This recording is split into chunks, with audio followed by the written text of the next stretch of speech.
I rank where the view is nothing less than phenomenal. For how I express and project from my abdominal. The only view better, both my daddy and my mama know. No living parents, my sons give me balance. My wife is my serenity, this mic is my identity. The world is foul enough, that's why I write without obscenities. Provoking danger with broken language and spoken anguish. Begging to get hurt, why would you ask to go through changes? Yes, Lord, life's a chessboard, master the angles. Control the tempo, be the one who holds the info. Acknowledge is just as deadly as machete swings. When spoken, the truth is as potent as that Medellin. While others swear the style is free, I just let it ring. Our time is undervalued, soldiers make us better kings. My fams on my shoulder, reaching after better things. Today I take the shot, for them I'd rather set the screen. My mama told me follow my dreams. My daddy told me get it by any means. Stand tall, make him bow to a king. But I've evolved, you can see the result. Look in my eyes when you speaking to God. Life and for those who be caught up in using what I was called with the muse. I guess they call it proving I'm more than an artist. Penciling out my darkest while stenciling out a harvest. And storing what gets me from A to B, just like garages. Instrumental with collages. Envision what I've been drawn. Broadway to give you rhythm like the great Lena on.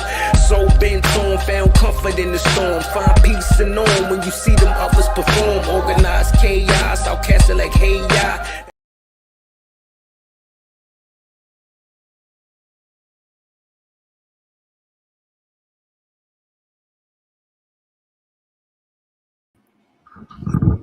Yo, party people in the place to be. What's good? It's your number one Chief Rocket Knicks Universe, your main man, Uncle Freezy, and welcome to the premiere Knicks in the Nighttime joint, the Knicks at Night podcast. Salute, everybody. Salute Corey Lee in the building. Virtuoso, what's good? Salute to everybody watching us on X and on YouTube. Salute everybody. The Knicks win a basketball game. The Knicks won a basketball game. Let's go. Let's go. The Knicks won a basketball game, man. I'm excited about that, man. I ain't gonna lie. I ain't gonna front. I ain't gonna front like, you know, big Maine or nothing like that. So I'm gonna just tell y'all the truth, man. The Knicks won a basketball game, and I'm excited. Right? Yo, my dog is backstage. This is crazy. Tonight's going to be a special night. I already see it. Tonight's a special night for something ready for and all right. Yeah, man. Yeah, man. We do this.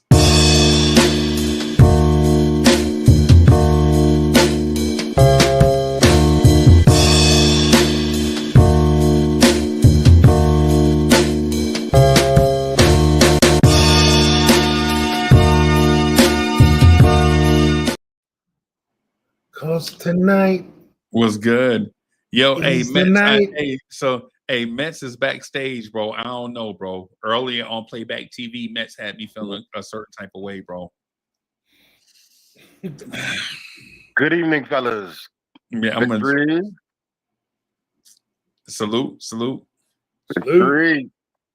Salute. A win cures all. A win cures all, man. I'm gonna try this, man. I'm gonna try this one more time with Mets, man. And I don't know. Mets, what's good, man? I'm okay. How you doing, brother? Should be smiling. The Giants did all right. You got Jackson Dart, even though I did not want that fool, but oh well. All right. Sleep paneling. Yes, sir. Yeah, man. So how y'all feeling, man? Coach, how you feeling, bro? I really feel like for these 3 games, we've actually played really well defensively. All 3 games.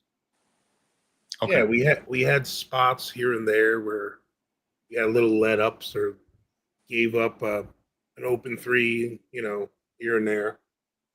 But for the most part, we've been holding our end of the bargain on defense, holding the other team to below the league average. Okay. Where we've been kind of spotty is offensively, but this game we had enough guys play at the level we know they can play offensively, and we didn't miss as many open shots as we've been missing these last 2 games. And better ball movement, guys moving around. So but besides that, I haven't really seen much game plan change personally. Okay. I just think some shots are falling. Tobias Harris has come back to earth. Right. It looks like Tim Hardaway took that fire of the non-Cade offense. Cade's he's their one and only option. So is Dennis Schroeder to a lesser extent. yeah. And Dennis Schroeder's been kind of that pesky campaign type role when he was on other teams. He's being that guy, a little thorn on the side, Right. And he's a pro. He's shown flashes of talent in many places he's played, but he was a journeyman this year, but he's a pro. He comes in and he plays, and you can't give a pro guard or wing in this league open shots. They're going to make them. Which is one of the big things that was ticking me off to no end, where we constantly gambled and then left the shooter open in the corner or on the wings. So one thing with this series, it's been driving me up a wall. Still Actually, it's been driving me up a wall all season. Well, I think a lot of the gambling we've been doing, though, because I think when you play a younger team, or they're kind of like us. They don't have a team of many ball handlers. Okay, so when you got a team that only's got 1 or 2 ball handlers, you try to force them into making errant passes, and you try to steal the passes and play the ball a little more aggressively and try to force turnovers. And if you've noticed, we have been forcing turnovers, and we've been getting points off turnovers. So that's where the gambling comes in. Like, Cade Cunningham alone had 6 turnovers tonight. True. They had 14 as a team, which, it's not too much, but he only had 9. So,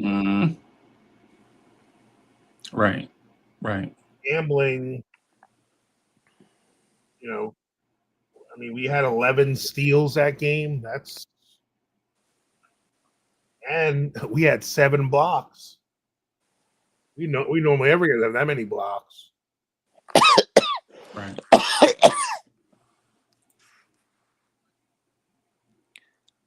So do you guys think this more aggressiveness on defense has been a reaction to Detroit, or you think that's the way the Knicks defense is going to look in the playoffs, more aggressive? I think it's more reactionary than anything else. I mean, think of it this way, Coach. Throughout the regular season, what was Detroit doing? Punching us in the mouth, taking our own play style from last season and turning it against us, essentially. Yes or no? I mean, I don't know if they took our play style, but they just have a couple players like Beef Stew and some guys that are more scrappy because they don't have as much talent. And I'm not saying talent equals softer or prima donna, but when a player doesn't have as much skill, they tend to resort to a more physical style of play. Antics. Yeah. Yeah. Yeah. So that's why guys like Draymond, the older he gets, I mean, look at the wild crap he's doing this year in the playoffs. You know, like the older guys get, they start losing their athleticism and their ability to make things happen. But Draymond hasn't always been this rough, you know. He used to be kind of like a playmaker guy for them. Yeah. Now he's just this, you know. So it's the same thing with, I think, Detroit. I think they're adopting JB Bickerstaff's edginess a little bit too. And a lot of those young guys are impressionable. So that's going to rub off on the young guys. And the veterans they do have are, a couple of them are veterans that have some chips on their shoulder, you know.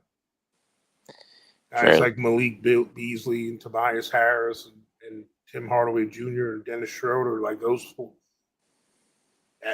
they went there. When they went there, they went to a horrible team. All these young guys, 14 wins, 20 wins, were just part of this throwaway parts of deals, you know. So, but then all of a sudden, you start getting some success and winning some games, and you know. Well, we know one coach who won't be with his team when this season's over. Oh, we'll see. It's not Thibodeau. I was gonna say Taylor Jenkins. Yeah. Well, I don't know. Like I said, I think I don't think Tom Thibodeau did anything this game that warranted praise. I don't really think. I just think he has this set. He has this mindset, and he has a set ways of doing things with his whole minutes and rotations, and when he takes Cat out, no matter what. Like the time, like he has this little template he does all the time, like regardless of what is going on the court. And the sad thing is, from the bench, only Mitch got to play more than 10 minutes. Yeah, it's like the second half he forgets there's a bench. The last couple games. Now, the one bonus is because we've been doing this a lot most of the year. I mean, our guys are used to this already. You know, a lot of other teams start using their bench. I mean, playing their starters more in the playoffs because it's the playoffs. But we've been playing playoff minutes basketball since game one. Yeah. You know, so too bad that sometimes I can do more harm than good. Like our starters played 39, 43, 41, 39, and 41.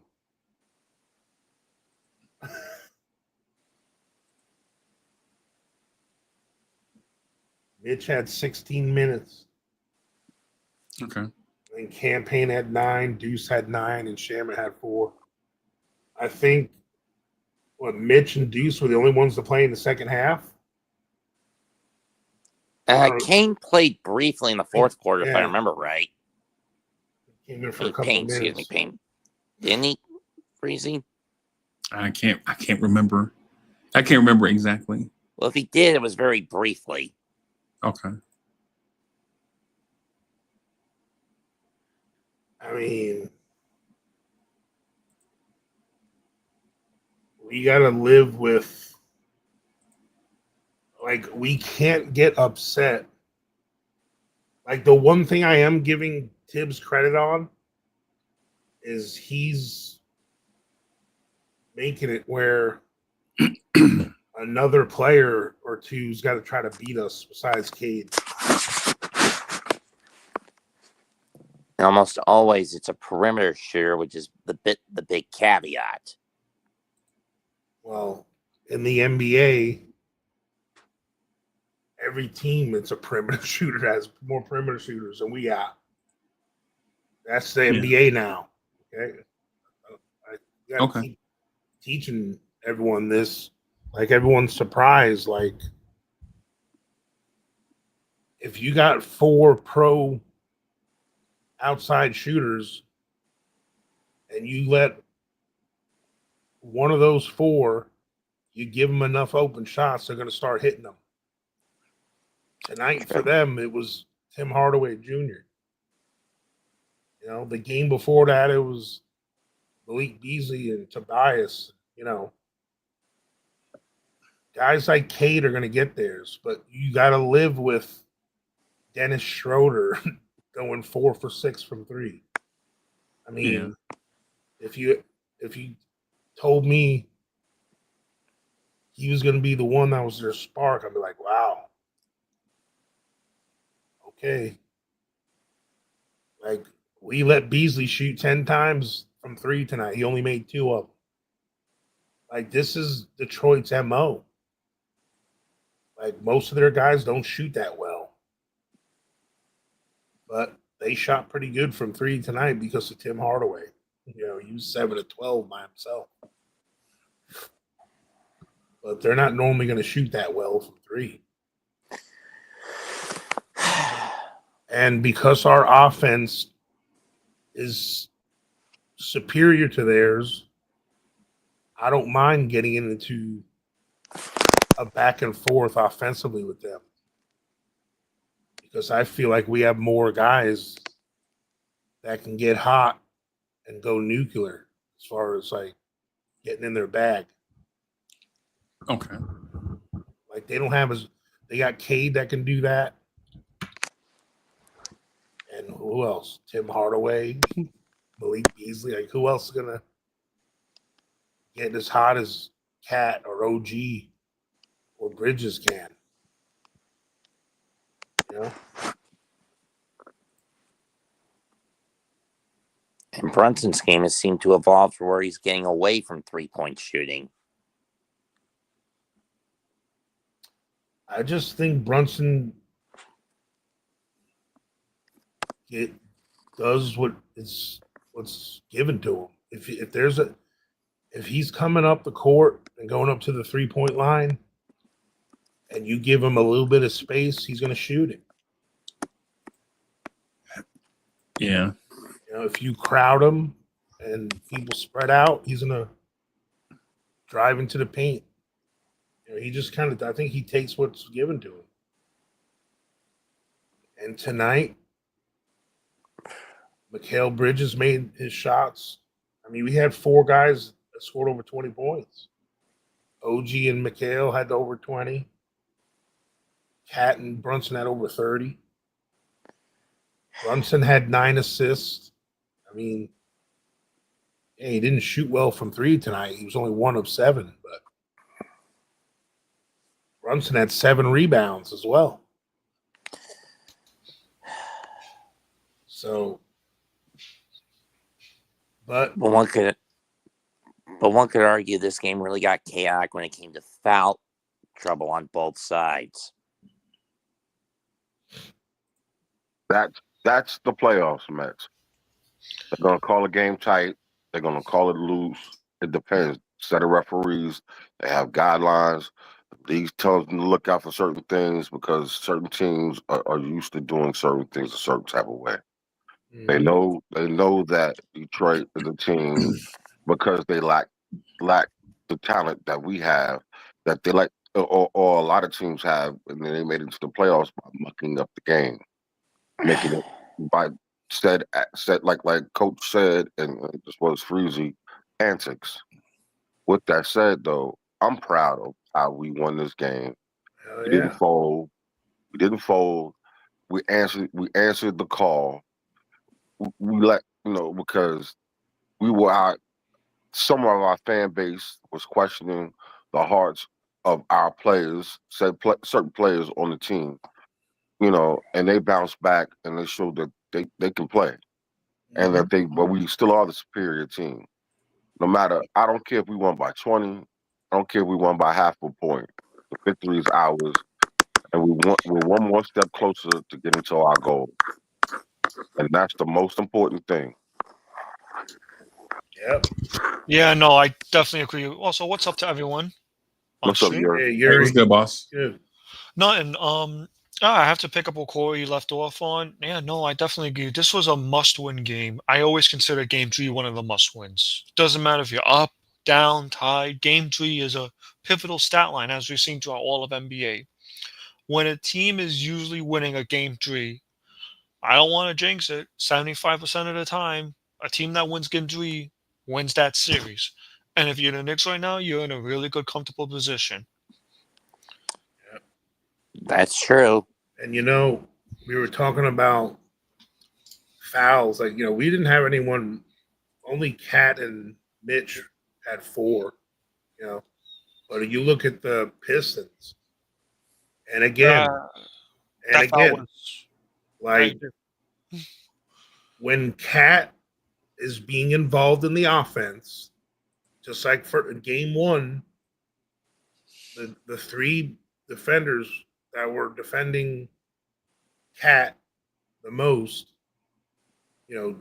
Beef Stew, Duran, and Tobias Harris all had foul trouble. Second game, there wasn't foul trouble because they weren't featuring Cat. This game, Cat was featured again. Duran had 5 fouls. Tobias Harris had 5 fouls. That just shows you the kind of, even when Cat's not getting all the calls we should think he should get, he's still causing havoc to whoever's defending him. It's something that we need to take advantage of, because this is a rare team that we have an advantage on the inside against. And, we showed with the points in the paint. Yeah, we had 46 points in the paint. They only had 36. So, to me, I just think we need to find 9 points off the bench. This is not going to cut it, man.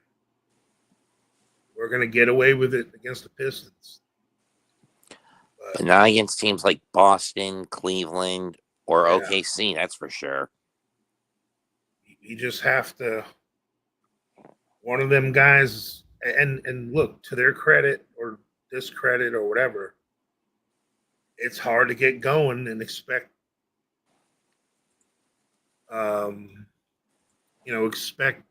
productivity from someone and getting a feel for the game when you only get put in and you never know if you're going to go back in again.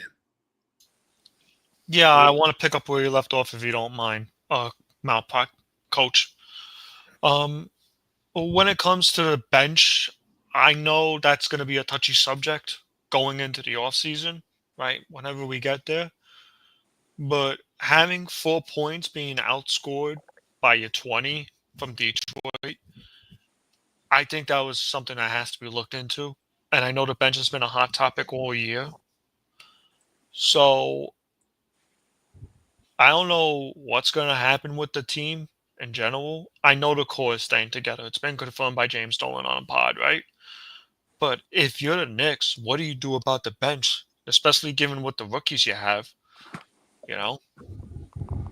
Well, you would think and you'd hope, like normal teams, normal coaches have already found a way to get their rookies involved. So they're ready for their second year to be more of a, like, look at the 2 Thompson twins. They're both not, Amen, he does a little more, but Right. But both of those kids, they played some in their rookie year, but now they both starters for a playoff team.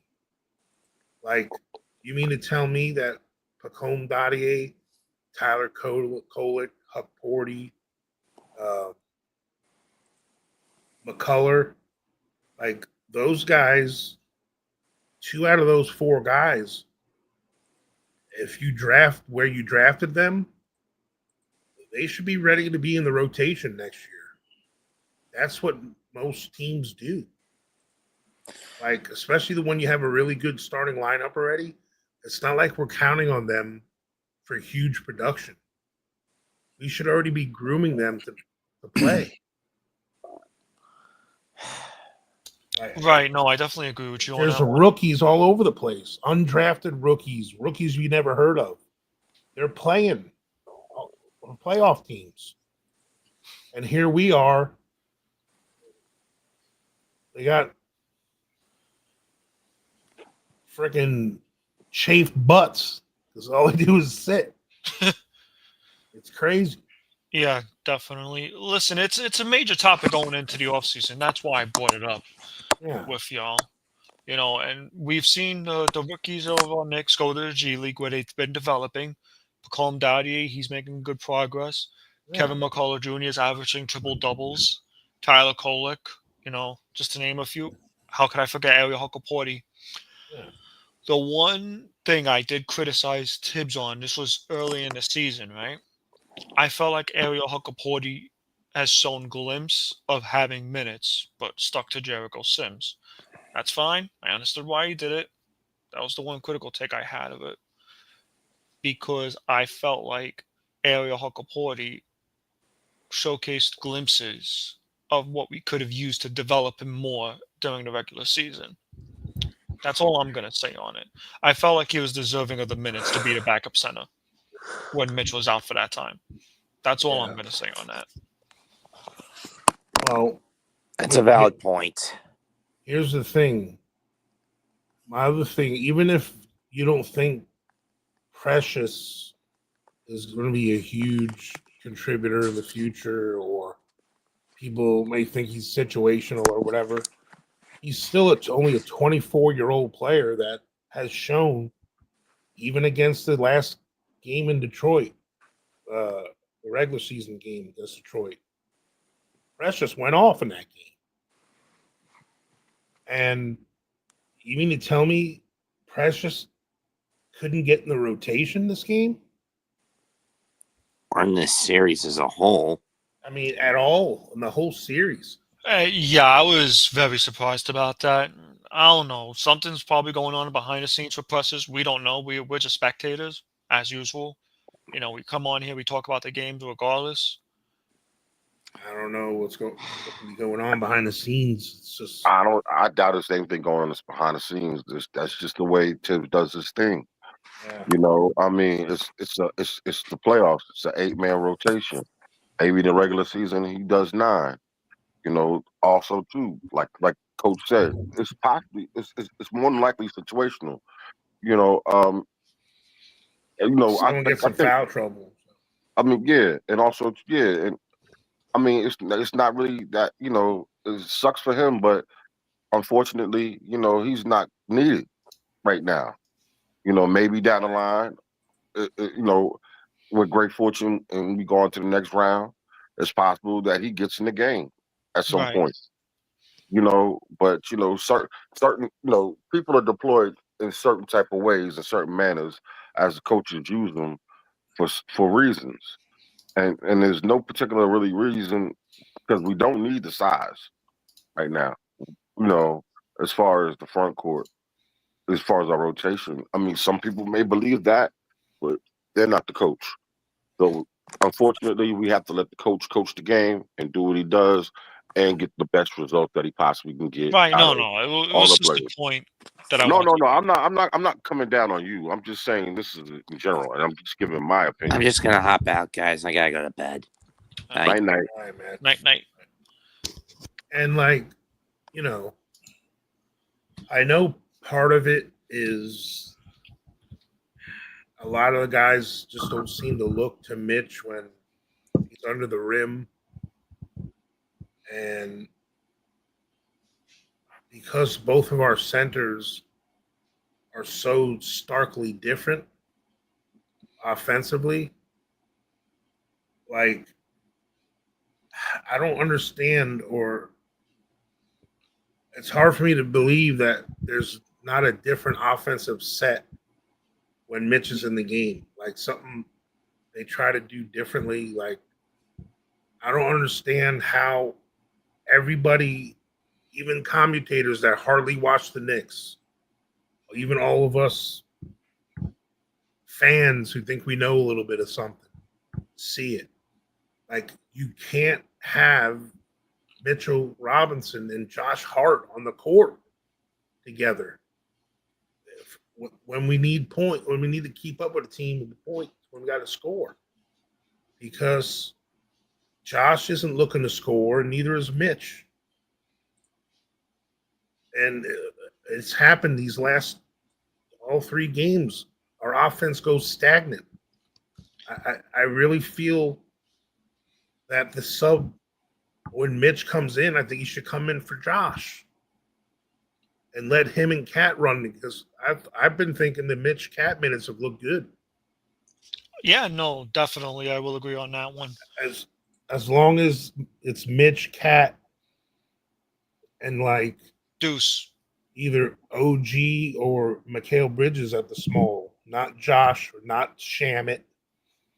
You know, no, none of that. Like it's got to be OG or Mikal Bridges in there with the two littles. It could be Cam and Deuce, Brunson and Deuce, Cam and Brunson, even Cam and Shamit. As long as Shamit's playing the two, but we can't have the one where we have two littles. We have Shamit at the three with Mitch and friggin' Cat. We can't do that lineup because Shamit can't cover the other team's wings. right? Yeah, So, no, and he just keeps doing it.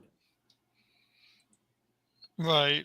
With that lineup, I feel like there's certain times where you go to the double big lineup, right? Like, how long do we see the double big lineup for, Coach? Like, what, 20 minutes at least tonight? No, it's probably only about 7 or 8 minutes because Mitch only played 16 minutes. So. Right. So, if we're seeing the lineup for that amount of time, right? I don't know if this is me thinking what Tibbs would do. I don't know if Tibbs is putting it out for less minutes or if he wants to leave it out for a amount of time. Because my thing with the double big lineup is if it's working, why not leave it for like an extra 3 more minutes? Go make it a 10-minute lineup. It on paper it works, but there are glaring weaknesses to it. Cat is not. I know Cat did good today in the paint, but he's not a rim protector, right? So having Cat on a perimeter and Mitch out on the paint works. But if they switch, if the Pistons, Yeah, but I'm not. See, you're going to the. I'm not worried about what it does to us defensively, because defensively it's fine no matter what combo's in there. As far as right. Josh, when Josh and Mitch are in there, I'm fine with the defensive side. It's the offense that goes to crap when it's them two in the game, and that's when we start getting into trouble. Can I say something? I think the reason why he's going is it's just to spell OG Bridges as well as Josh Hart for certain points of the game, and he's because if you break it down, it's probably just about 4 minutes a half. About 4 minutes a half. So, and just think in that time period, he's trying to get these cats as much rest as possible, especially Bridges as well as OG, because they have the lion's share of the true point of attack defense on these perimeter players. The Beasleys and the Cade, especially Cade Cunningham. And so they try to, and Brunson tries to check the little German guy, Schroeder. Schroeder, as much as possible when he's on the court, you know. So, I mean, it is what it is, Listen, at the end of the day, like I said, we still walk away with the victory. I mean, sometimes it's ugly. It's not ideal, but you know, and nothing in this world is ideal. But the fact that it was still positive enough to get us to where we're at, I'm cool with it. As long as it didn't really hurt us to the point where we lost the game. You know, Yeah, it, you know, we showed it'll grit. work itself out. Like this game, we held off all their their runs, and the crowd was going, and like we were in control most of the game. We let them take the lead just for that little bit, then we got it right back, and we kept letting them creep, but we held them off. We Can I say one thing to that? I think this game, we saw how Detroit drew their best punches all season series long. Game 1 they showed it. Game 2 they're still showing. Game 2 they definitely showed it. Game 3 they probably drew their best punch in Game 3, and it's gonna be like that throughout the rest of the series.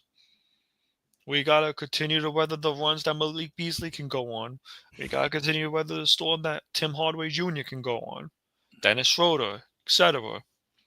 But that's just it. Like that just proves my point that when we look at Detroit, what they've been doing offensively, hey, this has been their best shots, offensively, and we're still holding them to nothing. Like they're not doing anything. Like the reason why things look, sketch is because our offense isn't doing what we're supposed to do all the time. Right. When we're doing what we're doing offensively, our defense looks that much better. But when we're not pulling away, and I feel like personally, I'm not trying to count out the playoffs yet. I feel like this team needs at least one more offseason together to perfect what they want to do. Because I think everyone, not just everyone in here, but everyone in general, so when it comes to Knicks Nation, some Knicks people I talk to, they forget that this team was put together when Cat came in at the beginning of the season, and when Mikal Bridges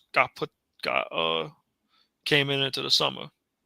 Yeah. You still had the core the same, but you lost out pieces that you traded, like losing iHeart to free agency. You lost Dante DiVincenzo, Julius Randle to trades, right? So this is like basically a new team at this point, right? So when it comes to that, that's why I say you had to give this team one season, being a regular season, and I'm not gonna lie, the regular season was ugly. It was really ugly. You had win-loss, win-loss, win-loss. Then you had that December one. Then in January, it kind of got dicey. I think dicey's me putting it nicely. Then in February, still looked dicey. You didn't really close out the season well this year, right? I don't want to include a 0-10 against elite teams because I think that stat is BS, like 100%. We've seen teams that have not done good in the regular season against elite teams, and they still managed to make a good playoff run. No. Yeah, my only concern though in this game is, the way we came out in the third quarter. Yeah, no, I agree. Again, the third quarter sucked. And honestly, when we had to take control of the game, we didn't do any better in the fourth quarter either. We just put just enough stops and baskets together to eke out the win, because we lost by 11 in the second half. Didn't we make a run to close the third quarter though? Yeah. Oh yeah, we made it respectable again. Like we went back up. We went back up 8, right, or something like that. But you lost a 15-point lead in the process, though. Yeah, but that happens. It's the playoffs. Yeah, but getting outscored 33-25 in the fourth quarter, that's not good. You got to close these games out, man. But like we said, we held them off. And for me, their best shot to me. This was the Towns redemption game after that game too. I really did like how Towns set the tone early today. And JB was moving the ball was moving. Shout out to the captain for having a bounce back game. Shout out to Josh Hart. Gotta have Hart. Yeah, I'm not shouting out to Josh Hart. Sorry, just can't do it. Like at the Nah, end, man, he's shouting out Josh Hart, coach. He asked you yeah, I just know. respectfully. But I feel you. Yeah, Let me no, ask you. I Let me ask you respect his this though. opinion, but I Let can't me let me shout ask him out. let me ask you this though. Y'all don't feel a certain type of way that Detroit tried to come out and push us around as an extension of game 2 just to see where our heart was at? I do, I do, and I do too. I feel like we answered that call because see that was a narrative that we quelled right then and there. They thought. Oh, go ahead. My fault, Freezy. Go ahead. The reason why I was going to say is because Yuri said something the other night that stuck with me, and then when I saw the game today, I was like, okay, so this may be in that wheelhouse, but then sometimes, when you watch the game, you get hype about a certain thing, and then after a while, after you have a couple of days, you kind of cool off. Yeah, I think I know what that was too. Okay. It was a few days ago. I talked about when Towns had a takeover in game 1 when it came to like establishing himself on a Tobias Harris matchup or the beef stew matchup, whatever it was. And we saw Towns probably play the best defensive game all season long. Not saying that Towns doesn't play defense. He's shown glimpses of it. But I think that was the full, complete game we got from Towns on both sides of the floor in game 1. Game 2, Jalen Brunson decided to go hero ball mode. Shout out to the captain for the clutch performance tonight. And Jalen realized it. And I hope this going forward that he needs to realize that he can trust his teammates more. And I'm pretty sure whatever they have in the locker room behind the scenes, they talked to Jalen about it yesterday. Tibbs said he talked to Jalen about it. He kept it private. Everyone probably talked to Jalen in the locker room yesterday after game 2 and said, "Yo, listen, you got to pass the ball."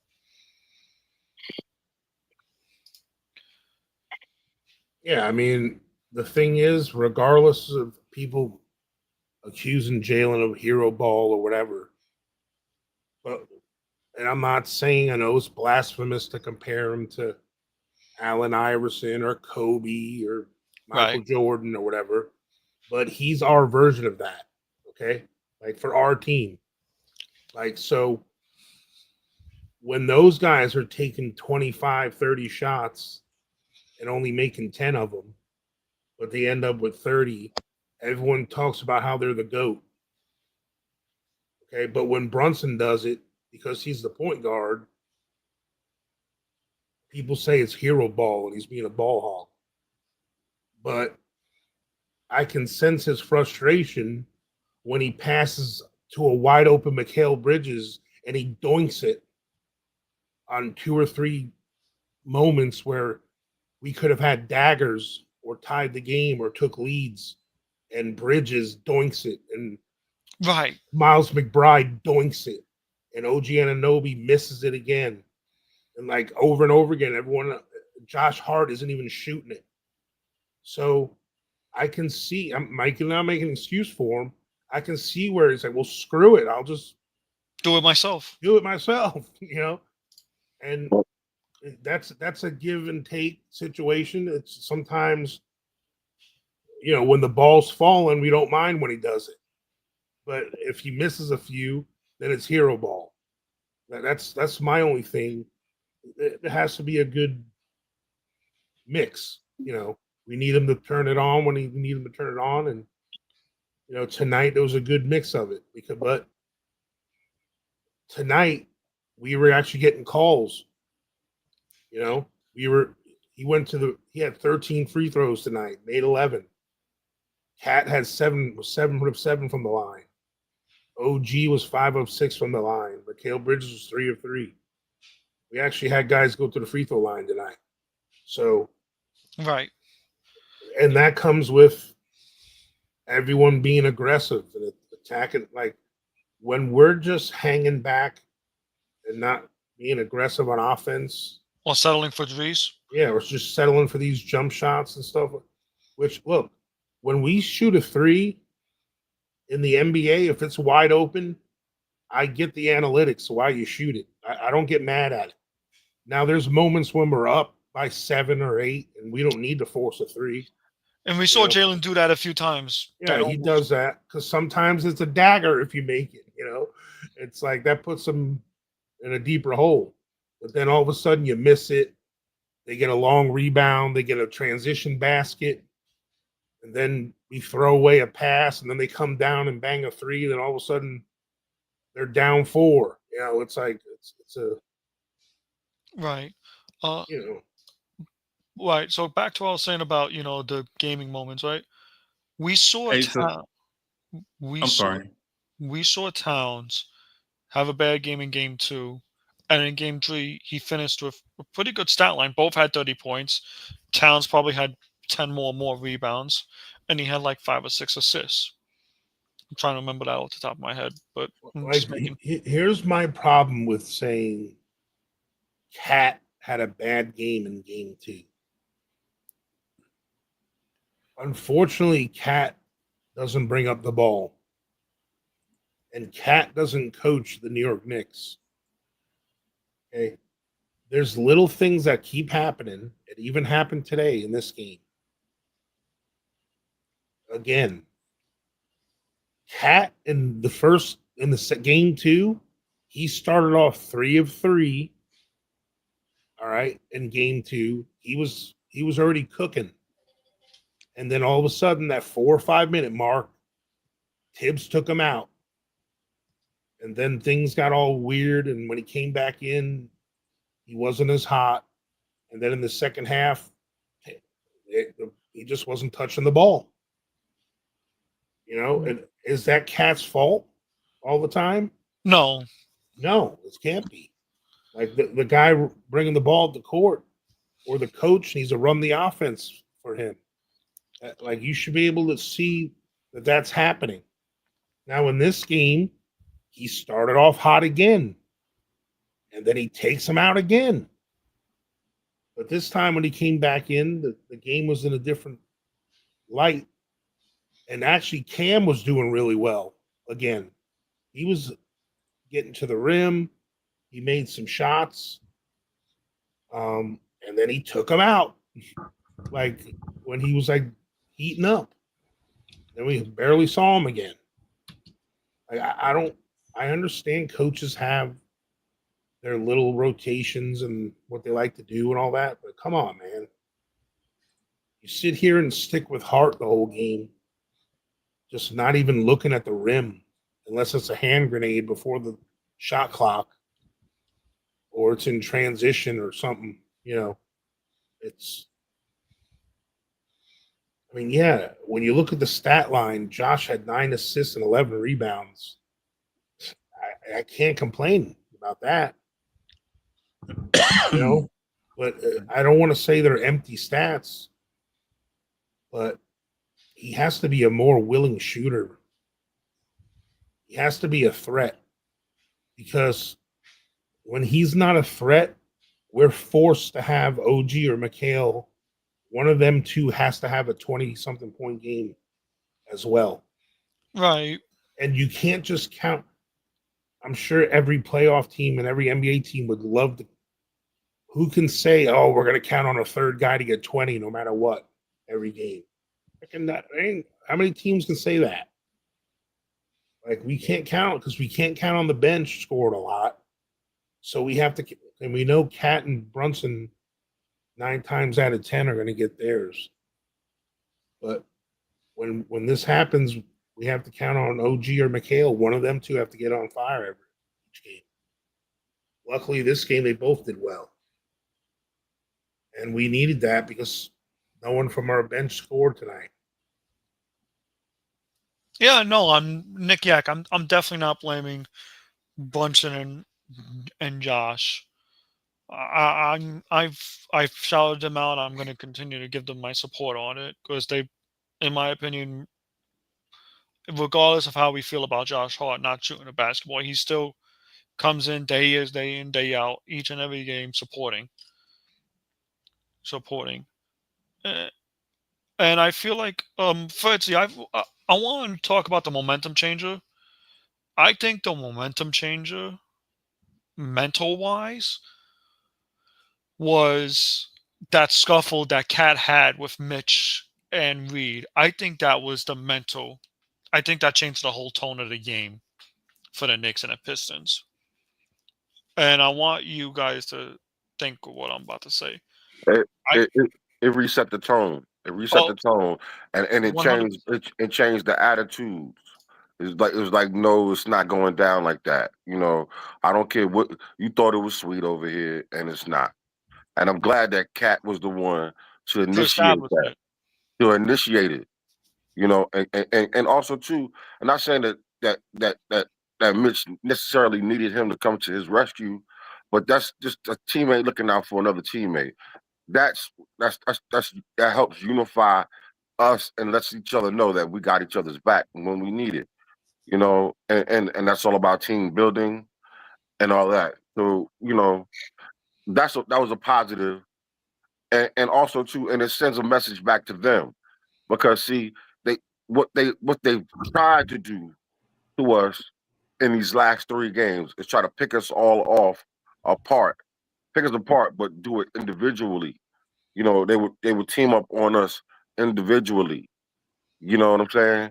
And Right. take us out of our comfort zone. And what we did was we brought our number one experience and mental toughness and worked past that. So that was a plus and a positive. You Not know, only and that, too. Right. Not And only that, too. You had a lot of talk going into this game. You had Tobias Harris talking so much crap about calling us soft. You had Malik Beasley putting up signs saying that the Little Caesars Pizza Arena is better than an MSG. There was a lot of heat going into this game, you know what I mean? There was a lot of noise. And I loved that the team came together, showed it on the court, and just proved like, hey, listen, we're not soft. We can play your game. It started with OG, it started with Cat, and it started with Mitch. And we saw Cat giving it to the Pistons. He was sending hard screens. He was OG was chirping it up. Mikal Bridges was chirping it up. And I want to point to the Mikal Bridges, and I'm going to end my point here. We've never seen Mikal Bridges chirp. Never. The last time we saw him chirp was against the Atlanta Hawks back in January. So I feel like this series is a good test for the Knicks because it's giving them that edge back. And I'll end it off with that. yeah. and I'll say this to follow you up. The key word you said was noise. Noise. That's all it was. It didn't amount to nothing. It was. I'm telling you, it was just like how I always say. They came in there like bullies, and we did like what Craig did to Debo. Went upside their head with a brick, and we shut it down. I mean, it was so crazy. The playoffs and even playoff games are almost a mirror image of the regular seasons. You have peaks and valleys in this game. And it's all about how you navigate these peaks and valleys and how you think, your mind. That's the most important part. Your mind. As these athletes have to believe in each other, which I believe they've gotten back to. You know, I believe they've gotten back to, and I'm not. If we keep the same mental mind state, and I'm kind of glad that what I'm saying, we're on the road, so to speak, because now we should have first of all we have some time to be around each other a little bit more. That's one, and we have no outside distractions. You know what I'm saying? Which keeps you keep your group together to some degree. And I was talking with uh, uh, one of our brothers in the Knicks Nation, and I said, and I hope that this team tries to find something to do together in this time that they have with each other to find a way to bond and come together a little bit more. You know what I'm saying? Just to have fun, loosen it up a little bit, but also to bond them and bring them together because the chemistry and camaraderie are the most important parts of what we need to do to finish this series out. You know, and I'm telling you right now, can't play with it. The quicker the better. And I think Tibbs is gonna push the right buttons, you know, to get us there. In my opinion, to get us there to hopefully close this game out sooner than later. Yeah, no, I definitely agree. You can't have this series going to 6 games. You got to end it in 5. Have to. You can't have this series going in 6 games. Can't do it. We all seen what happened last year when the Knicks had to do 6 games against Philly. We lost a lot of bodies. Yeah. And look, I've been saying this since the beginning of the series. After that first game, we're the superior team. We're way better offensively. Okay. There's no way Detroit's going to keep this up. They have not. This is not their MO. Like they're shooting these threes like this. Like their shooting percentage was like over 40% this game. Like this is not Detroit. Like if they just shot their average, we would have won this game by 15. Like How many did they shoot tonight? I wasn't keeping track of that. I don't know, a lot. They made more threes than we did. And they're like one of the worst 3-point shooting teams in the league. So obviously they didn't make enough because they damn sure they ain't win. right. It doesn't matter. That's what I'm saying. But that's the scheme. We schemed it that way where hey, look, Detroit, if you want to beat us, you got to make your threes. Because we're not going to let you beat us other ways. And that's just those are chances you take. Because I don't care how good your defense is, you can't cover everybody all the time. The last I checked, there's never been a shutout in the NBA. I mean, it's not going to happen. So what you do is you give whatever the other team is their lowest percentage. You want guys like Ozzer Thompson to be shooting outside. You want guys like Tobias Harris taking a lot of shots. You want Dennis Schroeder taking shots. Like that's a game plan. That's where I'll give Tibbs credit on that. Like those are the guys you want to try to beat you. And we contested a lot of those shots, and they just happened to get them in. You know, I mean, you know, our defense was not shabby to say the least, and neither was theirs. So you know, it's a give and take thing. But you know, we took more than we gave. So, like I said, the results is the proof is in the pudding, and I'm so stoked over that. You know, I'm just stoked. Right. You know, I'm just stoked over it. You know, could have been prettier, yeah. Could have been a blowout, yeah, of course. But you know, it wasn't. But like I said, they're over there sitting in there saying, "Man, we let another one get away from us." It's not necessarily they got away from you. It's just that we did what we had to do to win. You know what I'm saying? We did what we had to do. We definitely did what we had to do to win. But I gotta go on a rant. What was that whole 0.5 second rule? I still don't understand that rule. I don't understand when that. the play clock. Nobody touched the ball. And see what happened was the clock. It was a premature ringing of that. They let that go. The ball came down. Okay, cool. He missed the shot. So that was an intentional miss too. Yeah, but I understand that. But it was an unintentional miss. But unfortunately, the refs didn't see it. I don't know. They didn't see it a certain type of way. But you know, heck, I don't care. You know, because I mean, even on that 0.5, if they would have came down to court and scored within that 0.5 seconds, I already know something was up. Something nefarious was totally up about this. So that Ruben he's singing a different tune, that's for sure. Yeah, I think it was. Yeah, I think it was something to. You know what I thought it was? I think as humans, we forget about how small of a stitch in time is a half a second. Right. We forget about how fast that is. I think the official timer was trying to time it up, and he was just off. Right. He guessed and he was off. That's what I think after the fact. Mhm. As I have time to think about it, in the heat of the moment, you're thinking like, how could he not see his 0.5 seconds? And then you think about how long 0.5 seconds is, and then you're like, oh, okay. Yeah, he's human. These things happen. So that's just my thing on it. Right? That's my thing on it. Now, how they got together and all that stuff after, and why the Knicks called the timeout after all of that. All the Knicks had to coach in the grand scheme of things. Guess what the Knicks did after that timeout?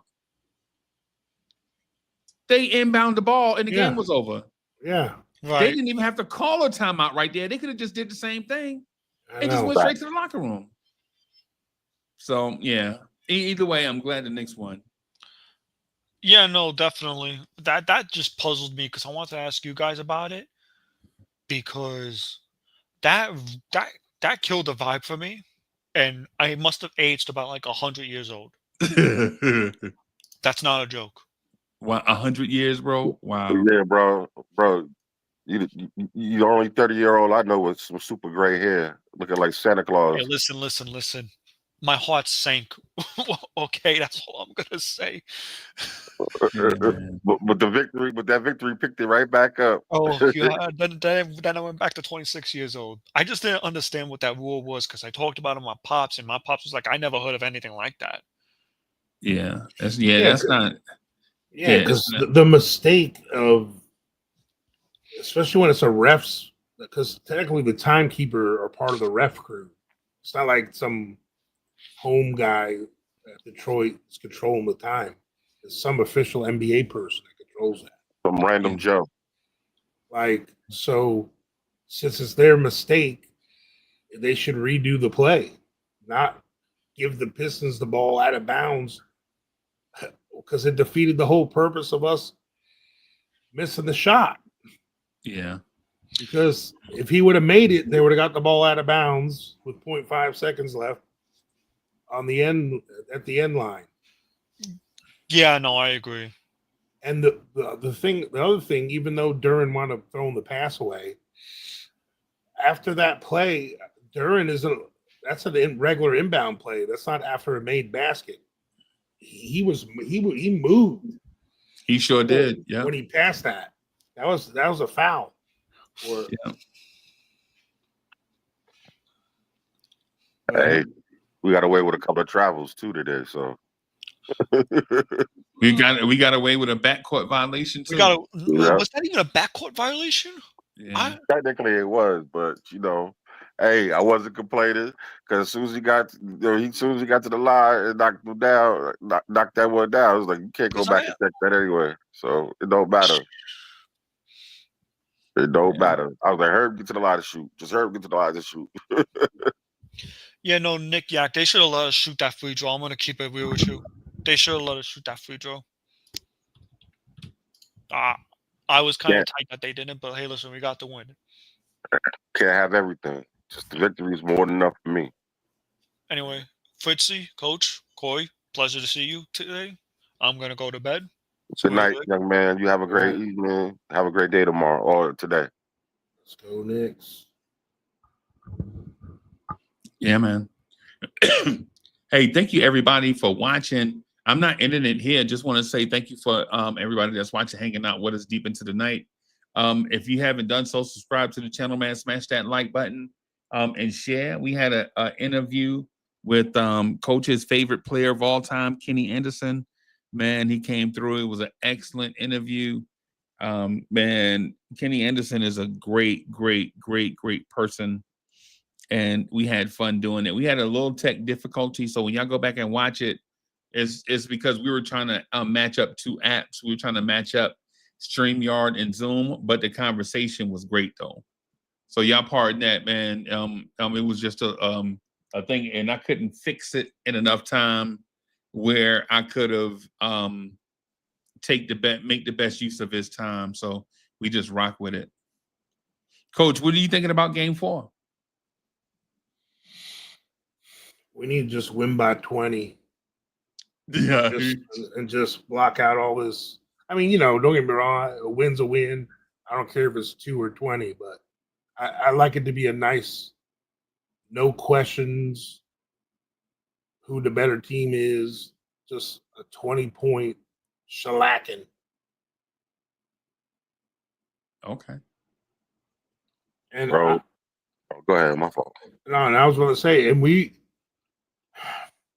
were on our way to that tonight, but we just came out.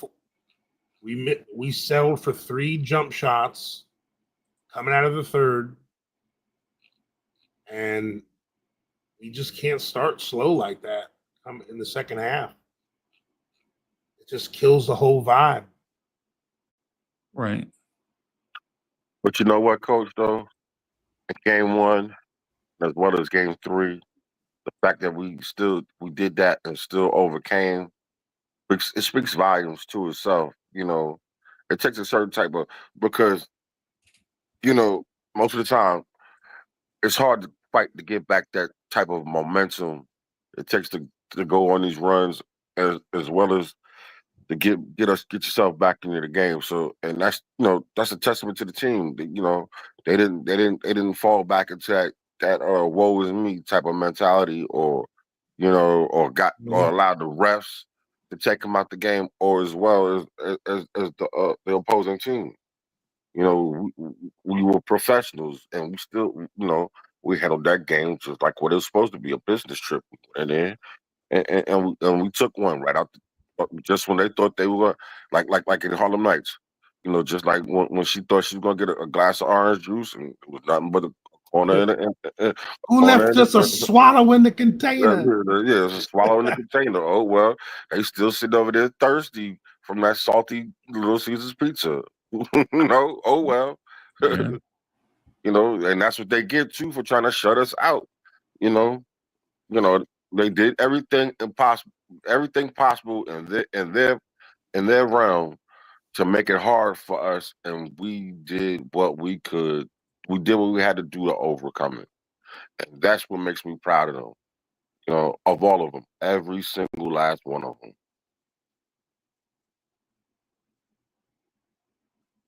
Does everyone still think? I don't even want to say it, but just to piggyback on, I forget who said it. I think you did, Corey. About, I think Mitch and Cat, you know, they set that tone early. We ain't gonna deal with all that physicality this game. You know, sometimes it takes a couple texts, you know, and you know, like I said, Brunson was mean mugging with the crowd, and you know, it was a hostile environment. I mean, I don't know if any of y'all have ever had to do something and you got 20,000 people yelling "F you, Brunson." You know, it didn't faze him one bit. So, And that's why he's the clutch player of the year. yeah, man. Yeah. That's why he's a clutch player of the year. Listen, I look forward to in the game 4 more of the same, the same, you know, attitude. And I expect some more of Detroit's false bravado. You know, false bravado to come back at us, and I think that we're going to shut it down the same way like we did this time. You know, because we realized, and it was glaring how, you know, saying we played ourselves out of game 2. You know, it was even though certain situations were stacked against us, you know, we still by all means and necessary, we just lost by 6, and technically it was 6 in the 3 really in the last minute. You know, Yeah. so you know you got to look at it that way. And my my my confidence level is up another notch. Not to say it wavered or went down any further. That you know what I'm saying, I'm looking forward to whoever we see in the next round in the semis. Mm-hmm. Wow, you're confident, bro. I mean, Hey man, I Damn called near this. to be. cocky. I Not called a cocky though. sweep. I respect what I see in front of me.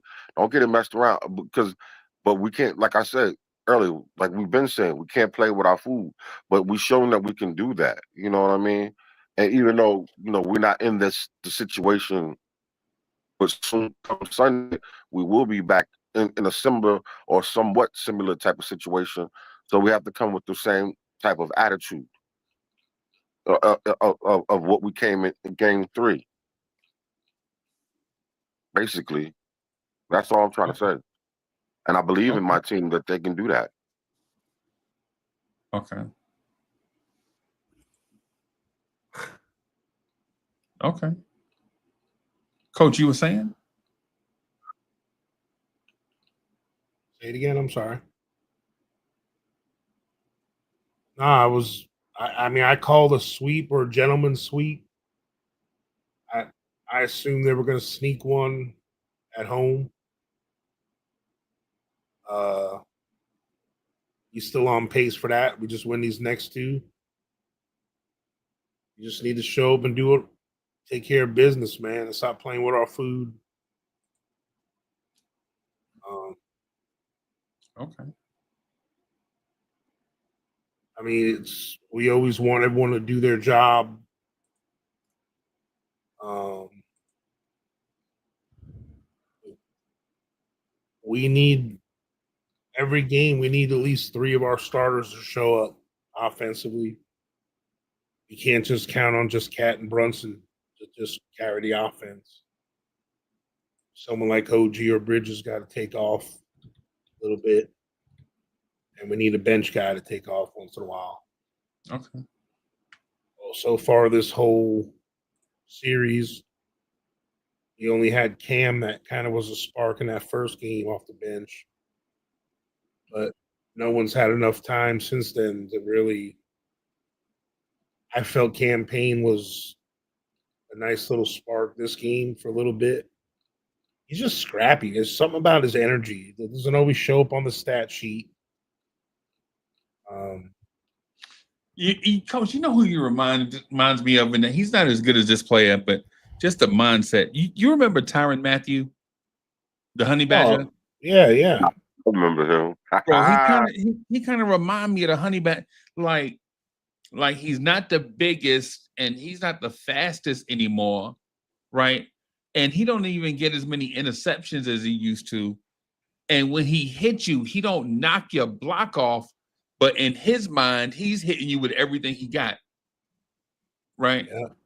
And so it's like, you know, saying when Tyrann Mathieu is in your defense, you're like, he's like our campaign, like the dude with all the energy. Like when all the fat boys get up off the ground, the dude underneath the pile is the Honey Badger. You know what I'm saying? And you like, man, this dude is scrappy, bro. You know what I'm saying? Yeah, for sure. Oh, you know who up? You remember Cortland Finnegan?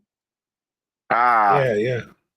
The dude with the mouth, he would never shut up. Even his teammates got tired of him talking. You know what I'm saying? That type of, yeah, that's who can. Now, I'm not saying that Cameron Payne's a bad teammate. That's the opposite of what I'm saying. Right. But what I am saying is, man, before we had him, I didn't like him. Now that we have him, I think I love him, Coach. I'm a fan for sure. I ain't gonna lie, you know what I'm saying? He's getting me, you know, he's warming up to me. He's really warming up to me. And and one more thing, I think today is I think that today was the day for even Mikal Bridges. He did it very quietly, but he was very steady. And I think, you know, I'm praying that this rhythm that he had today, he maintains it. You know what I'm saying? You know, it wasn't a lot of big shots, but it was steady shots. It was shots that, you know, it kept us moving, and it kept us, you know, progressing, you know, in the game. So I believe that he's going to, you know what I'm saying, continue to keep that up. I'm over here looking at campaign right now, dancing on the sideline. Go watch the I'm watching the replay. I mean, you know, the replay of the game. Okay. Yeah, man. I mean, I don't want to sound like I don't want to be one of those yeah but guys, or I don't want to complain that we won, but this I just want to set the tone and set up a formula that we can maintain and get used to having that's going to carry over to the next round and the next round. Like, and that's my only part of this. Let's say yeah, but because yeah, we're getting away with this stuff against the Pistons, but we can't get by with nobody being a spark off the bench against the Celtics or the Cavs. Like, we can't have just Cat and Brunson do something and not OG and not Mikal Bridges. We got to take care of the basketball. Every trip down the court means something. You know, Facts, duly noted. And I'm gonna hit you with another but every series is different. You feel me, Yeah, bro? man. Yeah. You know, and the way we play each other, you know, Boston's style of basketball is not the same style of basketball as Detroit. So that battle, or willing we get to that battle, which I believe we will get to, you know, we'll face that and fight that fight a whole different way.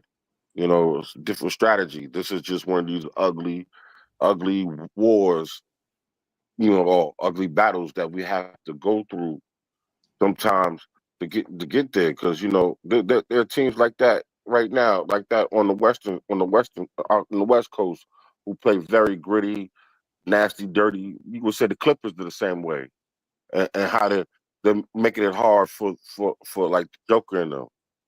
You know, play hard defense. You know, grind it out, pound it out.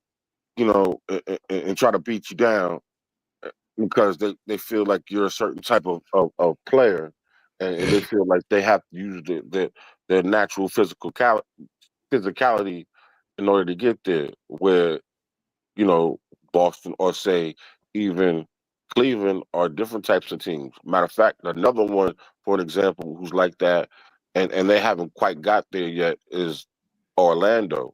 And watch, you know, just think if they were fully healthy and how they would be attacking these teams, similar, the same. They don't have that much talent, but the talent that they do have, they try to maximize the most out of it, and of course they got to pull out some of these little antics and change the environment for what you know, because like, you know, just because this is a physical game doesn't mean there's not a major mental aspect to it all too. You know, and people like to screw with other people's confidence.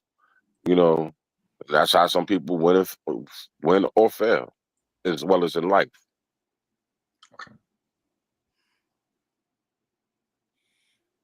yeah, I mean, Boston, they finally had the wrong injury or tough injury to overcome, and they still won the game without Tatum.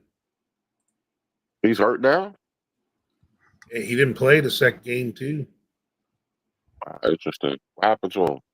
I think his ankle. He'd probably be all right as long as it ain't nothing major. Yeah. Yeah. I mean, Jaylen Brown wound up going on. He went at 36 for them. But and then old Al Horford started, played 32 minutes. So like, Coach, you starting to make my day, bro. You starting to make me smile over here, big pie. yeah, man. Because last I checked, Jaylen Brown's knees bother him a little bit. Yeah, he was hurt. He was hurt when we played him last. He wasn't he wasn't that sharp then. It was Tatum that beat us. So I mean, they only scored 109. It ain't like they're lighting it up. Hey, like I said, everybody goes through adversities. Yeah. I mean, like I said, we need to take care of our business, you know. Like I said, it's the NBA, man. The Pistons, they're not a play-in team. They earn a full ticket in the show. You know, they have a top, you know, one of the top young scorers in the league on their team. I mean, he's a number one pick for a reason. You know? So there's been a lot of number one picks out there that try to carry their teams. But we held them off just enough. You know, we got a number one pick too. And there's nothing wrong with riding them. I think we need to take advantage of that again in game 4. When is game 4? Saturday? Sunday, 1 o'clock. Is it Sunday? 1 o'clock, yeah. Yeah, I looked it up earlier. Sunday, 1 o'clock. We got the first game. Wow, 3-day.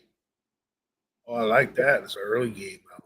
So we get, you got to think because we had like 1 day off or maybe 2 days off, and then we had to play game 2. So I think we deserve another day or so of rest. What do you guys think about? I mean, I don't think we've talked about it much. And I'm not saying it's Tibbs or whoever, but what are we going to do about this bench situation? How are we going to get one of these guys going? These guys are gonna have to try to pick their spots, and it's about them and their confidence, and also the situation, and being smart out there. You know what I'm saying, and knowing because they have particular roles, and more than likely they're out there with somebody who's a dominant scorer. Because you rarely ever saw Cat and Brunson off the court at the same time. So they gotta find theirs within the flow of the game, and within the opportunities, and at the mistakes of Detroit's mishap. Because And they're gonna make the most out of those little opportunities that they get. Because it just seems like when our bench comes in, it's like, all right, just hold on and don't mess it up. But like when other teams' bench comes in, it's like they got someone that comes in that gives them a spark or a little offense, Like, right. It just seems like when our guys come in, it's like, hopefully we hold on until the starters come back. I don't want to have to think that way. Like I hate feeling that. Right. Unfortunately, we had to send that guy off into a trade. If he was gonna be the bench piece or whatever the case may be, that guy who can come off the bench and put up points.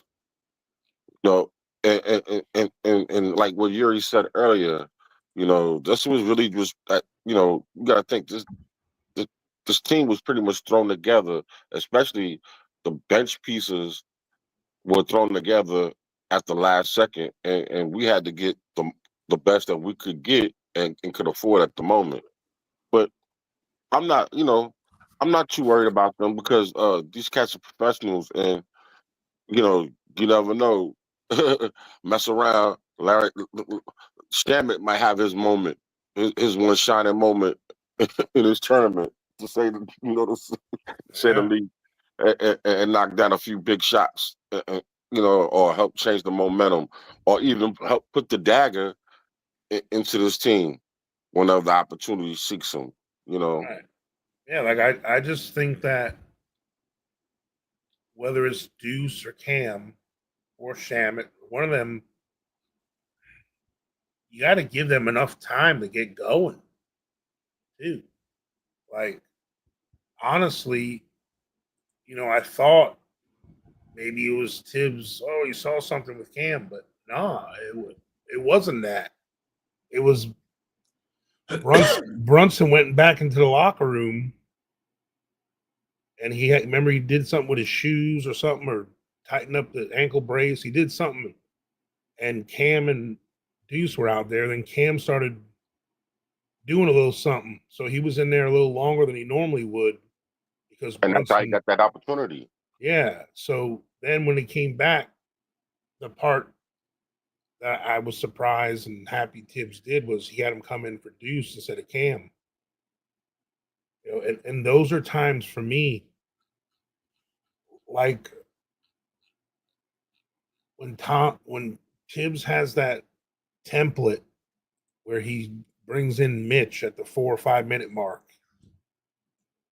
I don't know if that is just for Cat's break, or if it's he wants Mitch to come in at that time. I feel that should be situational where if Cat's cooking at that time, but you want Mitch in the game, bring Mitch in for Josh and let Cat keep cooking during that time. And then when it's Cat's turn to come out after the quarter, you want to give him the break then, bring Josh back in if you want Josh in or whatever, for Cat. And that way Mitch stays in, whatever. I still don't understand that sub. He does the same thing every time. And then someone comes in, then Cam comes in for Brunson to start the second quarter for a few minutes. When Deuce comes in at that, I think Deuce comes in for OG or he leaves Josh in. I forget what he does. It's one of those rotations. I forget what it is.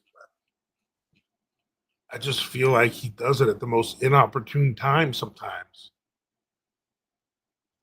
I mean, luckily this time Cat came back in and stayed hot, and he kept using him. So Okay. I think Brunson made a concerted effort this time to recognize certain things, and also too, you got to think. They weren't trying to pressure Brunson like he was. They got to saw Thompson in foul trouble really, really early, which is a big thing because that's their guy that they use on Brunson. And if he's not on the court, that means that they're bringing in Schroeder, and that's up to Schroeder. And Schroeder's not going to put that type of pressure on Brunson like a sword is because he doesn't have that that length, that height, you know. So it's easier for Brunson to get right into the offense too. Also too, if you notice, I've been believe in the beginning of the game, Bridges as well as Josh Hart will help bringing up the ball to some degree, and, to get them out of that. Yeah. So, I mean, I think Tibbs made sure that he drove it and put it into their heads, like, listen, if this guy's on him like this, then, you got to help him out and relieve the pressure. Okay. Yeah. Okay.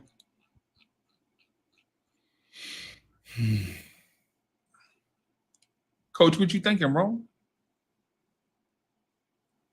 I'm ready for game 4, man. I want to get these guys the hell out of here.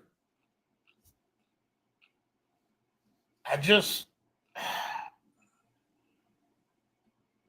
don't want to like complain, but like me as a coach myself, and just in general, just you're just not doing your team justice by not having more people ready. Like, I just feel like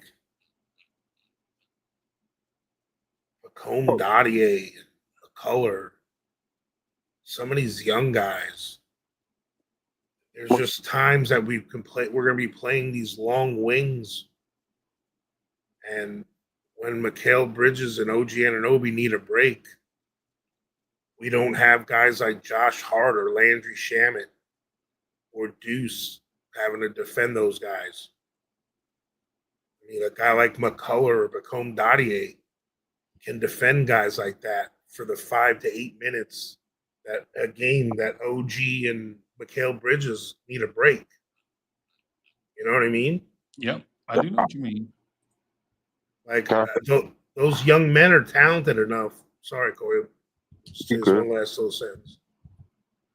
Like, I just think they're talented enough. Like, it's not like we're putting them in wholesale subbing with the whole bench. Like, you mean to tell me Macomb Dottier and the 4 starters can't function? Come on. McCullough and 4 starters, 3 or 4 starters can't function for 5 to 8 minutes in a game? Come on, man. That's just it's little things like that for me. Just I think we missed the boat on things like that throughout this season. And we could have had those young men, because God forbid, I don't want to jinx stuff. I'm knocking on wood. God forbid one of them guys go down. We're going to have to count on Landry Shamet. Hey, bro. I'm going to say this. Coach almost made me mad as hell just now. Bro, I mean, I'm just real. Coach, Real. Coach walking a thin ass line. Coach walking a thin yeah. I'm mad. But I'm Yo, Lee, you see how we got quiet when he was talking, bro? Yeah, it's scary, bro. I mean, look at Boston. Like, Tatum's down, and they got Al Horford starting. Bro, man, I'm not. Forgive me, Coach, and don't take this as a slight, but I'm rebuking that thought. I know. I don't want. I'm rebuking that thought. We're not accepting no juju over here. Over here tonight. We're not doing that. You know what I'm saying? Now go hit mute and say a couple of Hail Marys and our fathers real quick. Coach, for because I'm saying this right now. And I kind of get where you're coming from, because you just do not trust Larry Sherman's Deuce or Cam. I get that. But I trust Cam. No, but let me finish this real quick, bro. I'm gonna say this. Tibbs, I know Tibbs is not one of these nouveau coaches who feels like these kids. First of all, these kids are not ready. I don't care what nobody says. As much as we see the potential in them right now, they're not ready.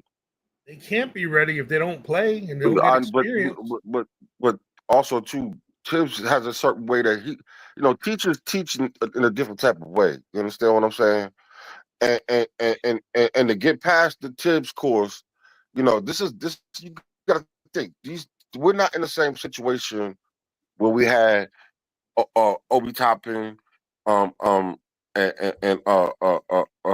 what's my man name? Oh God, Grimes, as well as Quickly, where we didn't have the talent. The talent that was in front of them. To play. Hold on a second. The talent that was in front of them, they weren't. The talent that was in front of them was trash, basically. I mean, real trash. And Tibbs, unfortunately, and this is just my opinion, regardless of fortune or not, it's him who has the deciding factor. And I think, to be honest with you, I feel like we're lucky that we don't have to play these kids right now, because that means we're going backwards and not going forward to some degree. It doesn't have to be a negative thing, is what I'm saying. No. Like, what I'm saying is, bro. Those kids, bro. Can I finish? You're saying the same thing over and over. Go ahead. Never mind. You got it, bro. Freezy.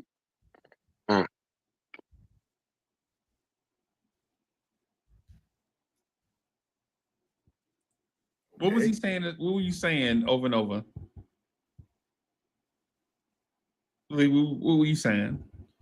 I was trying to say that if Tibbs feels like these guys are ready, then they would be on the court. If they were, if that these cats are not first round picks. I mean, they're first round picks. These cats aren't in the top. They're not in the top 10.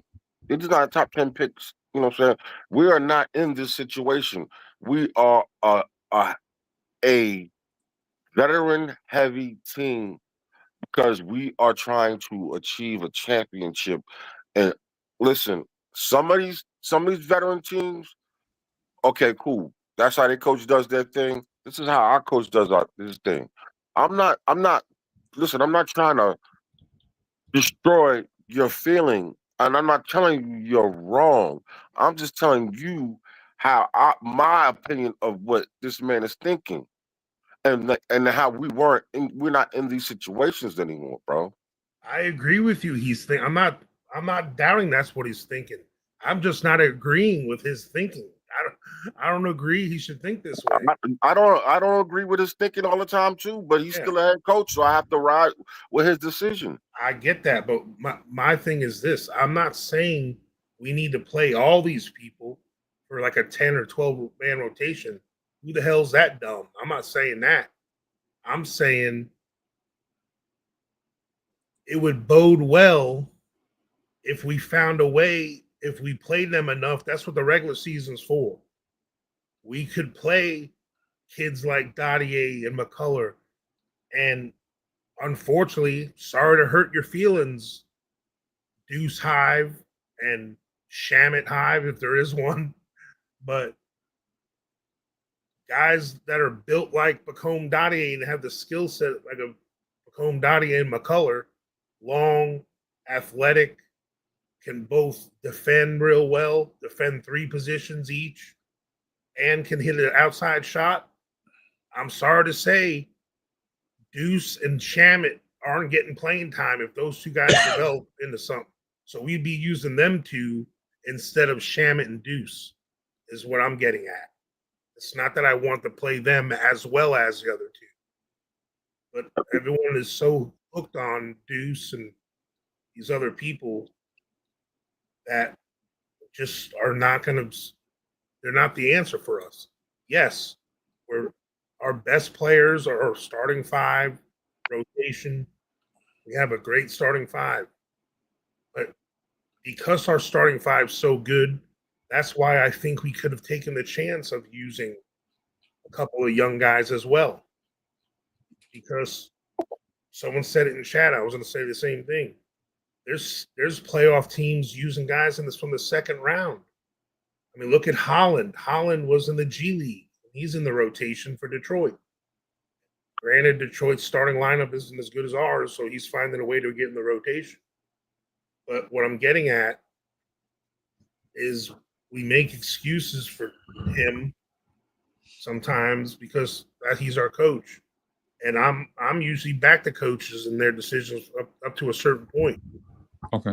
When I see other things that I feel personally, we lose out opportunities of developing these young guys.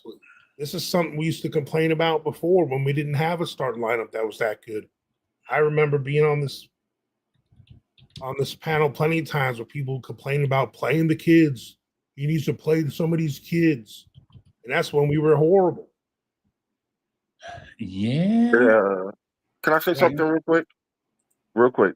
But remember how when we started this conversation an hour and 39 minutes or something ago, and you start off saying that Tibbs, we ran right into playing these players that we have right now for the playoffs. Tibbs starts. This is how Tibbs thinks. He's getting his team together, and when I say his teams, the players, the core players that he's going to use, and he's building them right up right now for the playoffs from game one to doggone game 82. Now I get where you're coming from, but like you just said, Ronald Highlands has to play because why? because Jaden Ivey ain't out there. Beef Stew's not out there. You know, he has to play, and they had to do that, and they've been doing that all season because they've been going through the myriad of injuries of those type of players. Thank God we haven't had a OG serious injury or Mikel. Knock on wood, Mr. Iron Man.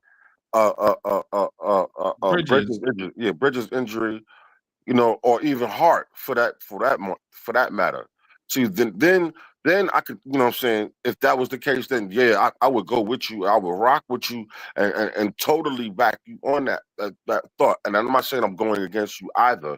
I'm just telling you the reasoning why. Because this man has had a track record of doing certain things a certain type of way for so long. It frustrates you. It frustrates a lot of the people in the fan base, but this is just what it is, and this is unfortunately, this is how it's going to go from now until these young men have proven to him, and he could put these guys in these situations. I know, man. I get it, and you you're 100% right with your point. I agree with you, but there's a lot of teams out there just as good as us. OKC has all these young dudes. Houston has a bunch of young dudes. Now, granted, they were all horrible and their picks were higher, so they're playing them. But not all the guys have been lottery picks that are starting or playing. Golden State's got all them veterans and that second round kids playing for them. I mean, it's just, it'd be different if I was asking some of them young guys to play over someone that's like this ingrained, established, great player. It's not. It's just a matchup situation. I just feel like we're already the small. I looked it up the other day before the playoffs started. We're literally the smallest team in the league.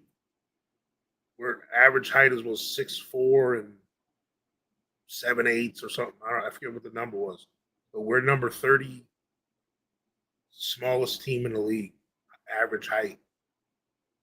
Right. And it shows, especially when our bench comes in, and we don't even have a stretch four or nothing. The only two tall guys we got right now are Mitch and Cat. Everyone else is short for their position. We were short last year too. We didn't have no stretch. We didn't have no stretch people. Yeah, we lost in the second round. Okay, we had injuries. Okay, but you know what? You know who else is not using late round, first round, or second round picks? Boston, Cleveland. What? Sam Hauser, Pritchard. But how long have they been in the league? They got mileage on them. Yeah, they've been using them. They've been slowly developing them and playing them a little at a time. Was it not Sam Hauser's? But what's the other dude? The big, tall. Yeah, the guy we got rid of. Yeah, exactly. But Luke Cornett. Luke Cornett. Yeah, they're playing him. But see, that's my whole point. They're journeymen, and they found a role and found a home. That's because their coach plays them. Because they found a role. They found the role in his system, and he's playing them. Like Houston, Ime Udoka has to play the talent that he has because that's all he has. That's all he has. These coaches have to play these certain players because that's all they have, or their draft status is where it is, or they fit a particular role that coach was looking for and needs at that time. In Tibbs' eyes, none of these cats can fit that role to come off the bench and relieve, or could be a combo guard or wing ball handler to help out Brunson, Bridges, and OG Anunoby. Bro, we're counting on 2 vet minimum guys in our rotation in the playoffs. Be mad at Leon Rose because he's the one who went out and got him. Tibbs is playing what he has. And you got to think, this because we don't have the money. We don't have the money to go out and if remember we had this conversation a while ago. If there were enough 6'8" guys who had the talent, bouncy, ball handling, all that stuff like that, do you really think that the Knicks got enough money to pay them to come to New York? Half them cats get swallowed up quick. Lee, I think we missing a certain thing. What I'm saying is we drafted. Hold on, coach. Like let me get these few words in just real quick. My bad. So I think we missing the point with spending the money during the summertime and all that stuff. I think the point is that we have guys on the roster already that if you would have played them from the beginning of the season, then you would be getting at a minimum Landry Shamet production, and at maximum you'll be seeing their potential going into next year as set rotational players under contract for a long time, where you won't have to worry about bringing veterans in on cheap contracts every summer. Exactly. That was the gist. Yeah, and that's my point. Like Campaign and Shamet, and you can even say Precious, their insurance, like you try because you know what you got in them already. It ain't like they're gonna all of a sudden have a resurgence and be they're not gonna get better. Isaiah Thomas again, that little thing he did those couple of years. It ain't like one of them are gonna go off. So at least with them, when it's their turn to get in the game and play, they're going to be pros and play. Same with like DeLon Wright, guys like that. Yeah. So in the meantime, see what you got in them young guys all year. If one of them hit, you look like a genius. If they don't hit, well, at least we got these other guys to hold us over. That was my whole point in all of this. And I feel you, Coach. But I'm just saying, I don't think Tibbs is willing to gamble that. That's all I'm trying to say. I don't think he's willing to, because he feels like he, like you say, and just like how you feel like we want to win every game. Yeah, that's his mentality, and he's not willing. I guess the man is just not willing. It's not even a guess. He's not willing to gamble that. Yeah, he doesn't have hindsight, bro. Like he thinks about right now what's in front of his face. The man's 70-something years old. So. Yeah. I mean, he might die I'm not wishing it on a man, but he can die in his sleep tonight. You never know. But so I get it. He's got to think about today. He ain't here for no project. So I feel blessed. I'm happy that this first year team I'm happy we're as competitive as we are. You know what I'm saying? Hope it's gonna be even better next year. But what I'm saying right now is, obviously right now it's too late. I'm not saying play them young dudes now. It's too late. You missed your opportunity to develop them. Okay. I'm not saying that now, but look what it's turned into. Are we counting on McBride and Shamet for anything in this playoff so far? They've done nothing. Absolute nothing. Deuce banked a 3 and he made another one a couple games ago. That's it. Someone else could have done all that. Give DeLon Wright a chance. At least he can defend somebody. Shamet's just, I'd rather have DeLon Wright cover Tim Hardaway Jr. or or Malik Beasley than Deuce or Shamit. I'd rather have DeLon Wright cover one of them two. Honestly, that's Hey, just my opinion. no, and that's a valid no, and that's a valid opinion, and that's something, it's something to be all to think about. But at the end of the day, it sucks because we ain't in them rooms and we can't, we not seeing what's going on in practice, and we don't understand the mind of this coach. Yeah. And I understand how frustrating it may be, but still, Yeah, and I know it's a regular season, but he had but DeLon Wright and Precious both start games for us during the that season. But that was but out they of ain't good enough to play a couple minutes. that was out of need, though. That was out of need. Well, look That what was our out of bench is need. doing. We need something. Maybe I'm one of them two guys will give a spark because these other ones aren't. we'll see. The other the other, God willing, the next series, we'll see what happens. But I'll tell you like this, in my opinion, I don't honestly believe that Precious will be here, and maybe another person will not be here. That's in the rotation. Probably won't be here.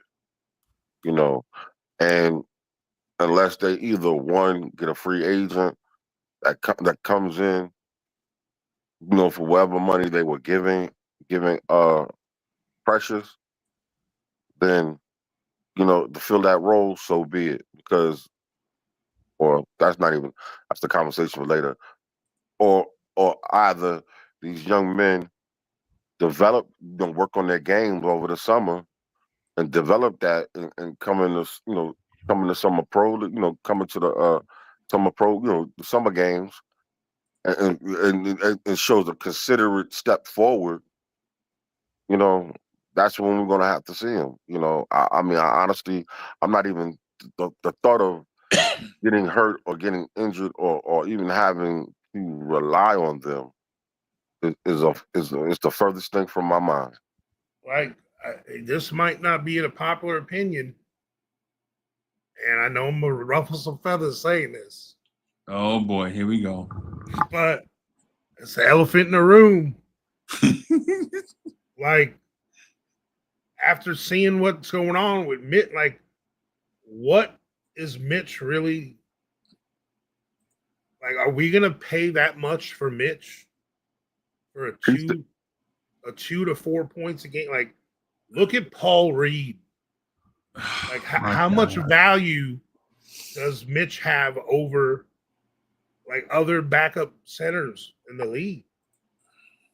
Don't do that. Don't do that, You coach. see, yeah, you see, Lee, you see Don't what I do that, mean? coach. Yeah. Don't do that, coach. Don't do that. I'm just Don't- saying for the price we're don't- paying. No, Yo. coach. Don't do that. Legitimately, for 2 hours, cats and dogs were getting along. It's handcuffed. Right? He's Don't do that, handcuffed on coach. the No, bench. Lee, legitimately for 2 hours, Crips and Bloods were getting along, and now Coach wants to throw a Bro, grenade. if you're in the room. paying $12 million for a bench guy, Oh my God! he's only coach, giving you stop it, because 15 you know what? minutes. Listen, coach, let me say this real quick. Let me tell you, he gets paid $12 million for a certain type of job and role that he does. It's not to put up points. You're looking at. You think he's Listen, doing no, coach. rebounding and blocking shots? He ain't blocking shit. Okay, coach. You know what? Freezy, Yay! I'm about to go to sleep because this is going left and not staying. It's not There you staying. go. I It's brought going up right. Mitch. Now you're getting butthurt. It's no. See, I'm just saying facts. What is he doing defensively that's so unbelievable? I see him hold bobble on a second. rebounds. If that's the case, then bro, and don't get your feathers ruffled, but check I'm your not. My prescription. feathers aren't ruffled at all. Check your prescription. Or matter of fact, stop what you're doing and I'm watch not on the any game. medication at all. I know. No. I said stop what you're doing and watch the game over. Because there's other. I don't have to. I watched it the first time. No, I don't coach, have to watch it again. because that's just like me saying, that's just like me, and I'm not going to do it because it's not fair. That's not fair to Cat and go back and regurgitate what he hasn't done.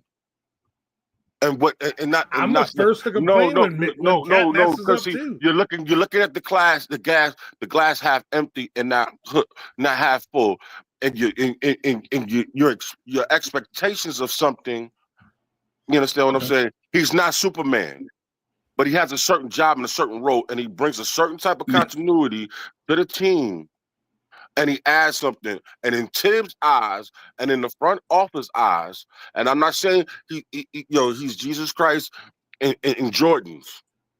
He serves a role and a purpose on this team. I feel like we're paying too much for that role. There's other But guys but on other feeling, teams, but it's not about your it's not about your feelings. It's about not my the front feelings. office. But you're making it about your feelings. I don't have a feeling about it. You just said it. You're just stating it now. I'm not saying I have emotional feelings towards the It's not about at all. Oh, okay, bro. All right. Wow. I don't. This is all about what's value and what's not. The value, sometimes value is not in stats. Do you understand that? Okay. Value is not in stats. I don't. If I based it on stats, the value would be even worse. It's the worth. Like I said, I'm giving Mitch the benefit of the doubt. Like I know he does things that don't show up on the stat sheet. Okay, I'd be raising even more hell. Hold on a second. And also, too, it's called time and service and what he's done over the years. This is a business. That don't count anymore like it used to, unfortunately. In your mind. Not my mind. That's just look at the scope of the NBA. It's not. What about the scope of the Knicks? And how the Knicks value him. Not me. Not Uncle Freezy. But you're speaking on behalf of they've been shopping him for 3 years. Team. I'm speaking on behalf of the team, and not because I'm a fan of his. I could say the same thing about Jalen Brunson. If I felt what I'm saying is, you're saying the front office believes in him. They've been shopping him for 3 years. No, listen. They do that. They've done that to everybody. RJ Barrett has been here for how many years, and he was thrown into how many trade packages since they drafted him. Yeah, until they found the right one to get the value for what they needed, and get the most out of that money for which they paid. That's just what it is. It's not. They were trying to get rid of him in the Mitchell deal originally. But did it happen? But did it happen? Because Danny Ainge was not. He's not in the scope of what Danny Ainge wants. He doesn't fit the role of what the team that Danny Ainge is trying to build. You're pounding the table about the Knicks feel that Mitch provides something and they need him here when they've been trying to trade him for 3 years. Is what I'm saying. And why has he been gone now? Why is he not gone? Why is he not gone? No one wants him. Nobody wants him. No one wants to spend $14 million. I bet you $100 if the Knicks come tomorrow, somebody will scoop him up. Not for $14 million. I bet you $100 somebody will scoop him up and give him a decent contract. It doesn't matter with $14 million. Stop watching his pocket, man. Stop judging what he makes. I'm not judging. It's no, because see, somebody could see. Listen, and I'm not. This is not an attack to Cat, because Cat makes $50 million, and he is he's an MVP type candidate. He's one of the better shooting big men. But the same value that he gives us on offense, he doesn't do that quite necessarily on defense. And this is not a shot at his defense. You understand what I'm saying? They had a Rudy Gobert to go over there to play with him because why? Because he couldn't do certain type of things on defense. You understand what I'm saying? He played with Willie Cauley-Stein. He started with Willie Cauley-Stein in college because he couldn't do a certain type of defense. I'm not dogging nobody. The value of him is in the eyes of the Knicks.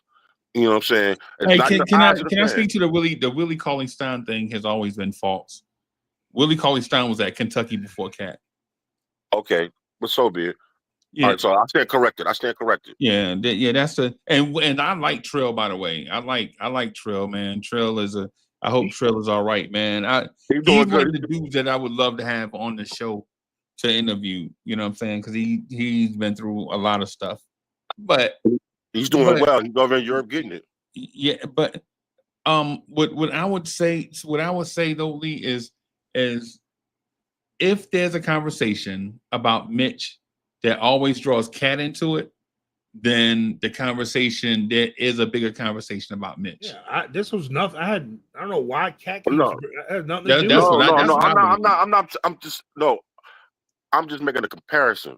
I'm not. Listen, Cat's value is far more greater than Mitch's. I get that. You don't get a guy that tall with that much offensive talent ever. So it's always a give and take for something.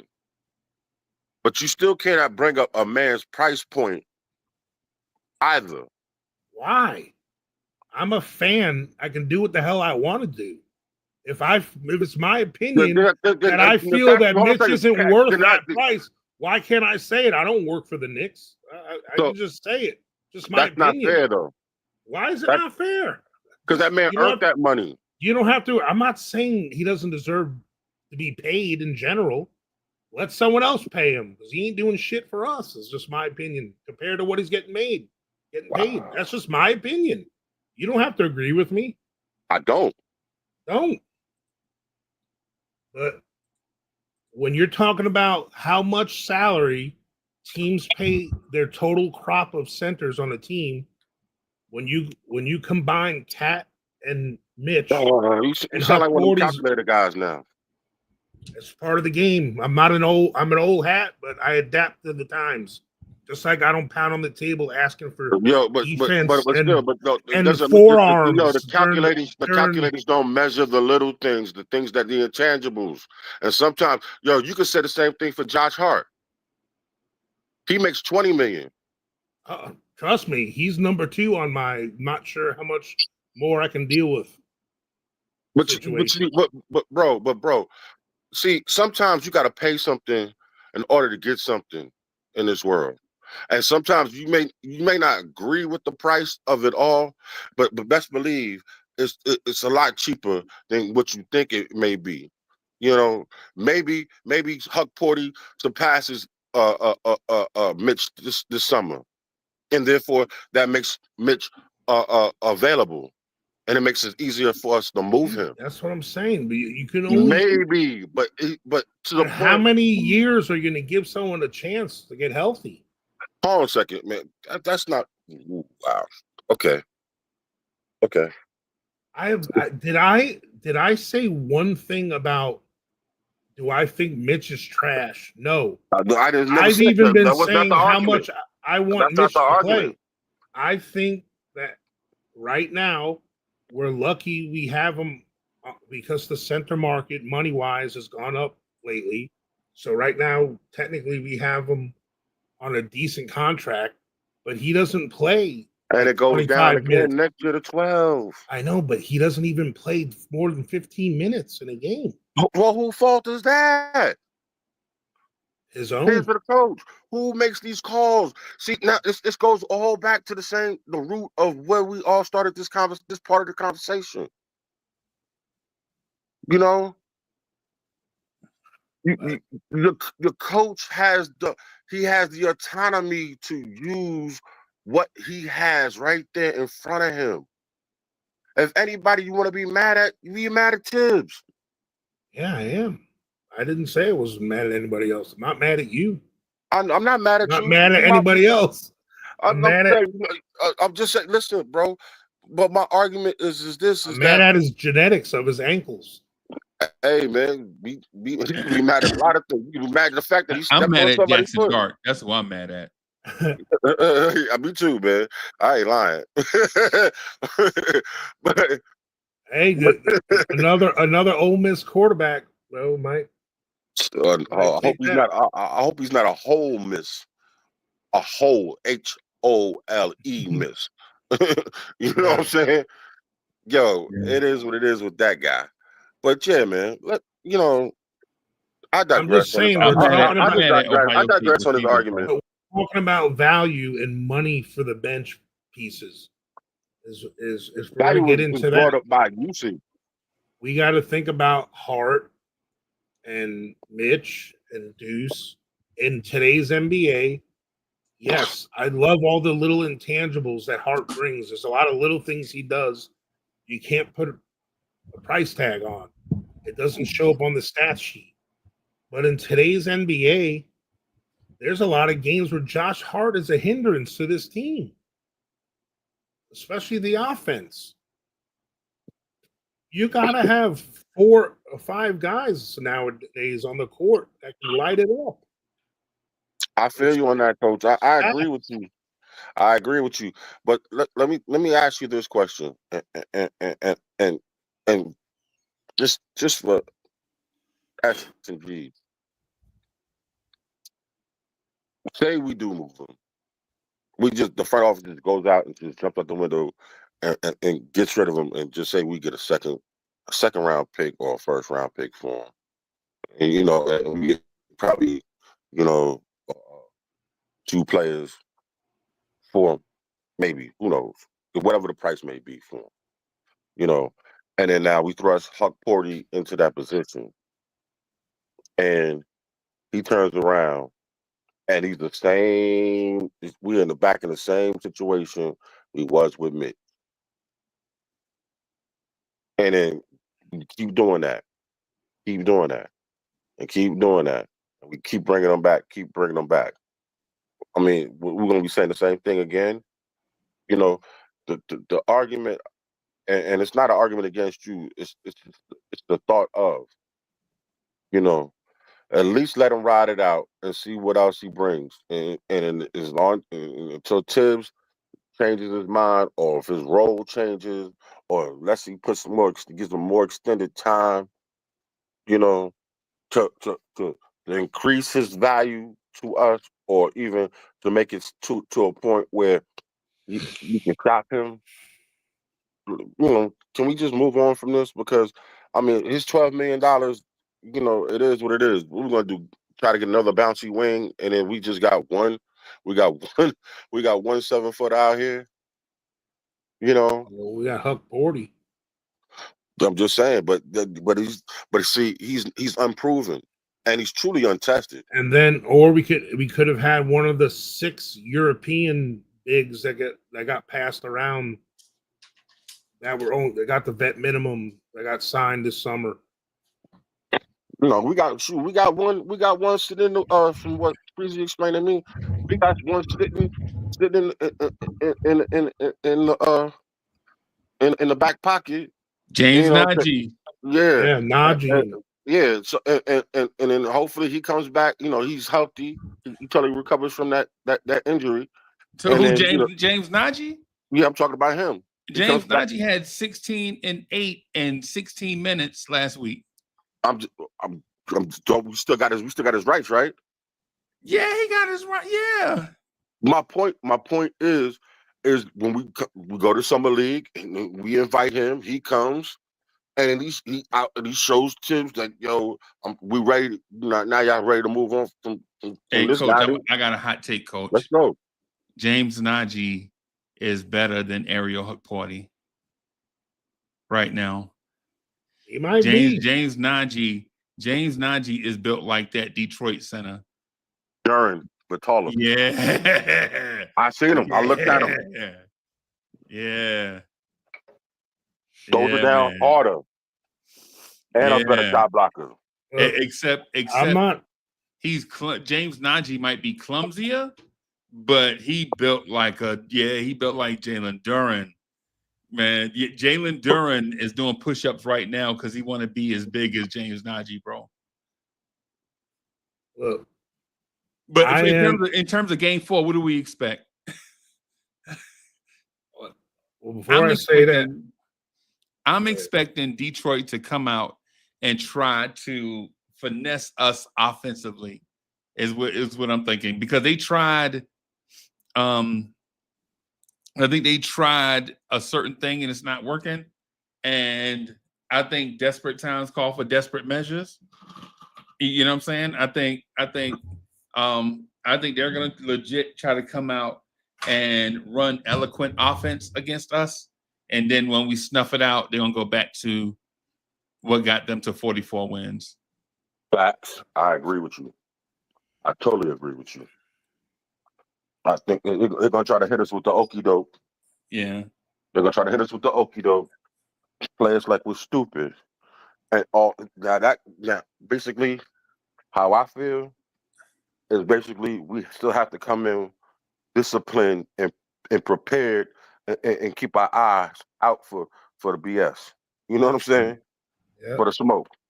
Because they're gonna come try to bring it.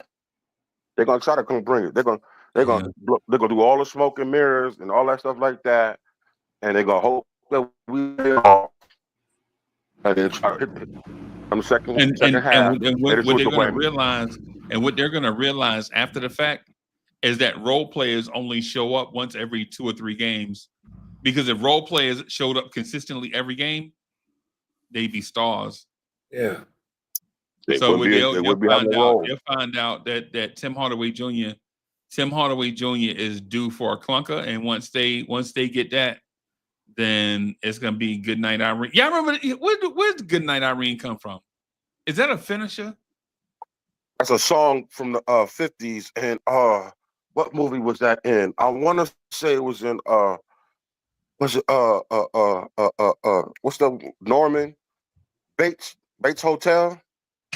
Oh, okay. I think it was in the soundtrack of the Bates Hotel. I'm not sure. I don't remember. I'm pretty sure Nick Yak or Sherwin can answer that question. Or somebody else that's old as hell. They'll remember. Yeah, that was around their time. Let me. I gotta get out of here because we gotta do Vibes live in the morning at 7:45, and so I want to try to lay down and get some sleep. But before we go, what is the best finisher in professional wrestling that you've ever seen? What is the best finisher in professional wrestling? Like, what's the coolest looking or the most iconic or what? Now, you tell me. You tell me. Well, you got to define what you mean by best. The what? You got to define what you mean by best. Like it depends on how you define it. Like in my opinion, right now, I'm leaning towards Sweet Chin Music. That's what I'm leaning towards right now. That was pretty good, but that Jimmy Superfly Snuka Splash. Yeah. Classic. That or the Macho Man from the top rope. But the figure 4 leg lock. The figure 4 is yeah. Or the old, remember the Ghostbuster by Coco Beware? Yeah. Oh my God. They used to hold it. They don't let people do that one anymore. That was dangerous. Yeah, it was dangerous, bro. Yeah, that was dangerous, bro. I ain't gonna lie, man. I think I'm leaning towards that. The crippler crossface. Remember that? Yeah. The Iron Sheik one. The camel clutch. Yeah, the camel clutch. Yeah. Or the chicken wing, Bob Backlund. By the chicken wing, yeah. I don't know, man. I don't know. It's a man. The diamond cutter. It was the old Diamond Dallas Page. Is that the same? Is that the same thing as the RKO? Yeah, it's basically the RKO. Yeah, but it was the diamond cutter first. It was the diamond cutter first. Yeah, it was the diamond cutter, and then it was the Stone Cold Stunner, and then it was like the RKO. Yeah, like when you do the reverse, they put their head on your shoulder, and yeah. So, yeah, man. Well, Coach, real quick, what did y'all do in the draft? We picked up that receiver from Ohio State. Bucks, they probably took a receiver. They take receivers all the time. They don't want to be in nothing. It's the Bucks, bro. Well. It's the Bucks. You still got that midget quarterback back there? Yeah. You mean the one that makes the playoffs? Yeah, you talking about what's his name? Karen Mayfield or something? Look, yeah, that guy. Or that the Knicks. I mean, the Bucks had 20 of their 22 starters they drafted. So I don't want to hear about drafts. Look it up. Okay. The The Bucks All right. starting lineup, 20 out of their 22 starters are drafted by them. The All only right. non-drafted starters they have on offense are Baker Mayfield and their left guard. Oh, the two most important positions. Okay, yeah, I got you. Yeah, right.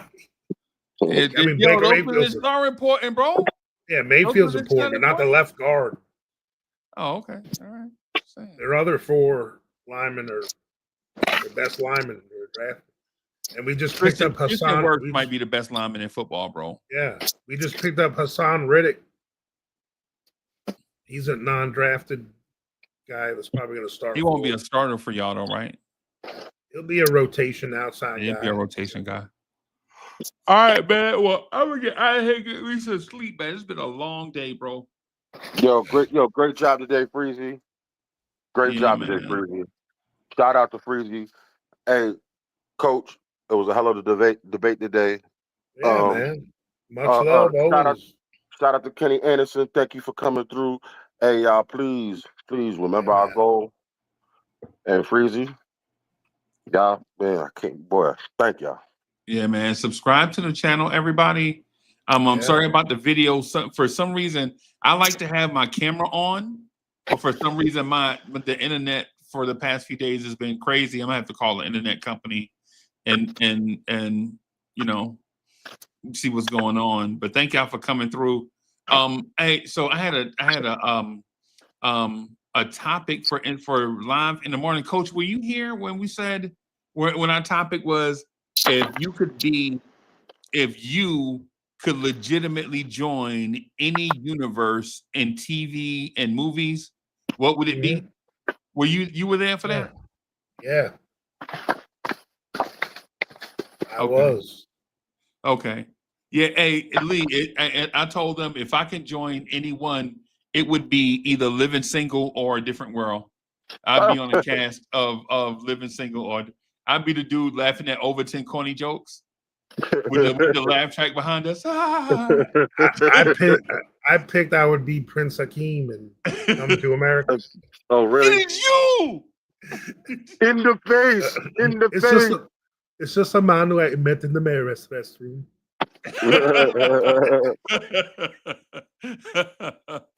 Oh, God. Yeah. All right, y'all. We're gonna get out of here, y'all. Thank y'all, everybody, for coming through, hanging out. We're gonna holler at y'all probably in the morning for the next morning drive. If it's your thing, come through, hang out with us on Vibes. Maybe we'll do a preview in the morning to let y'all know what Vibes and stuff is like. That way, if you hadn't seen the channel, you can come over and hang out with us. We're gonna get out of here. Thank y'all again. Peace, everybody. Peace. It is you.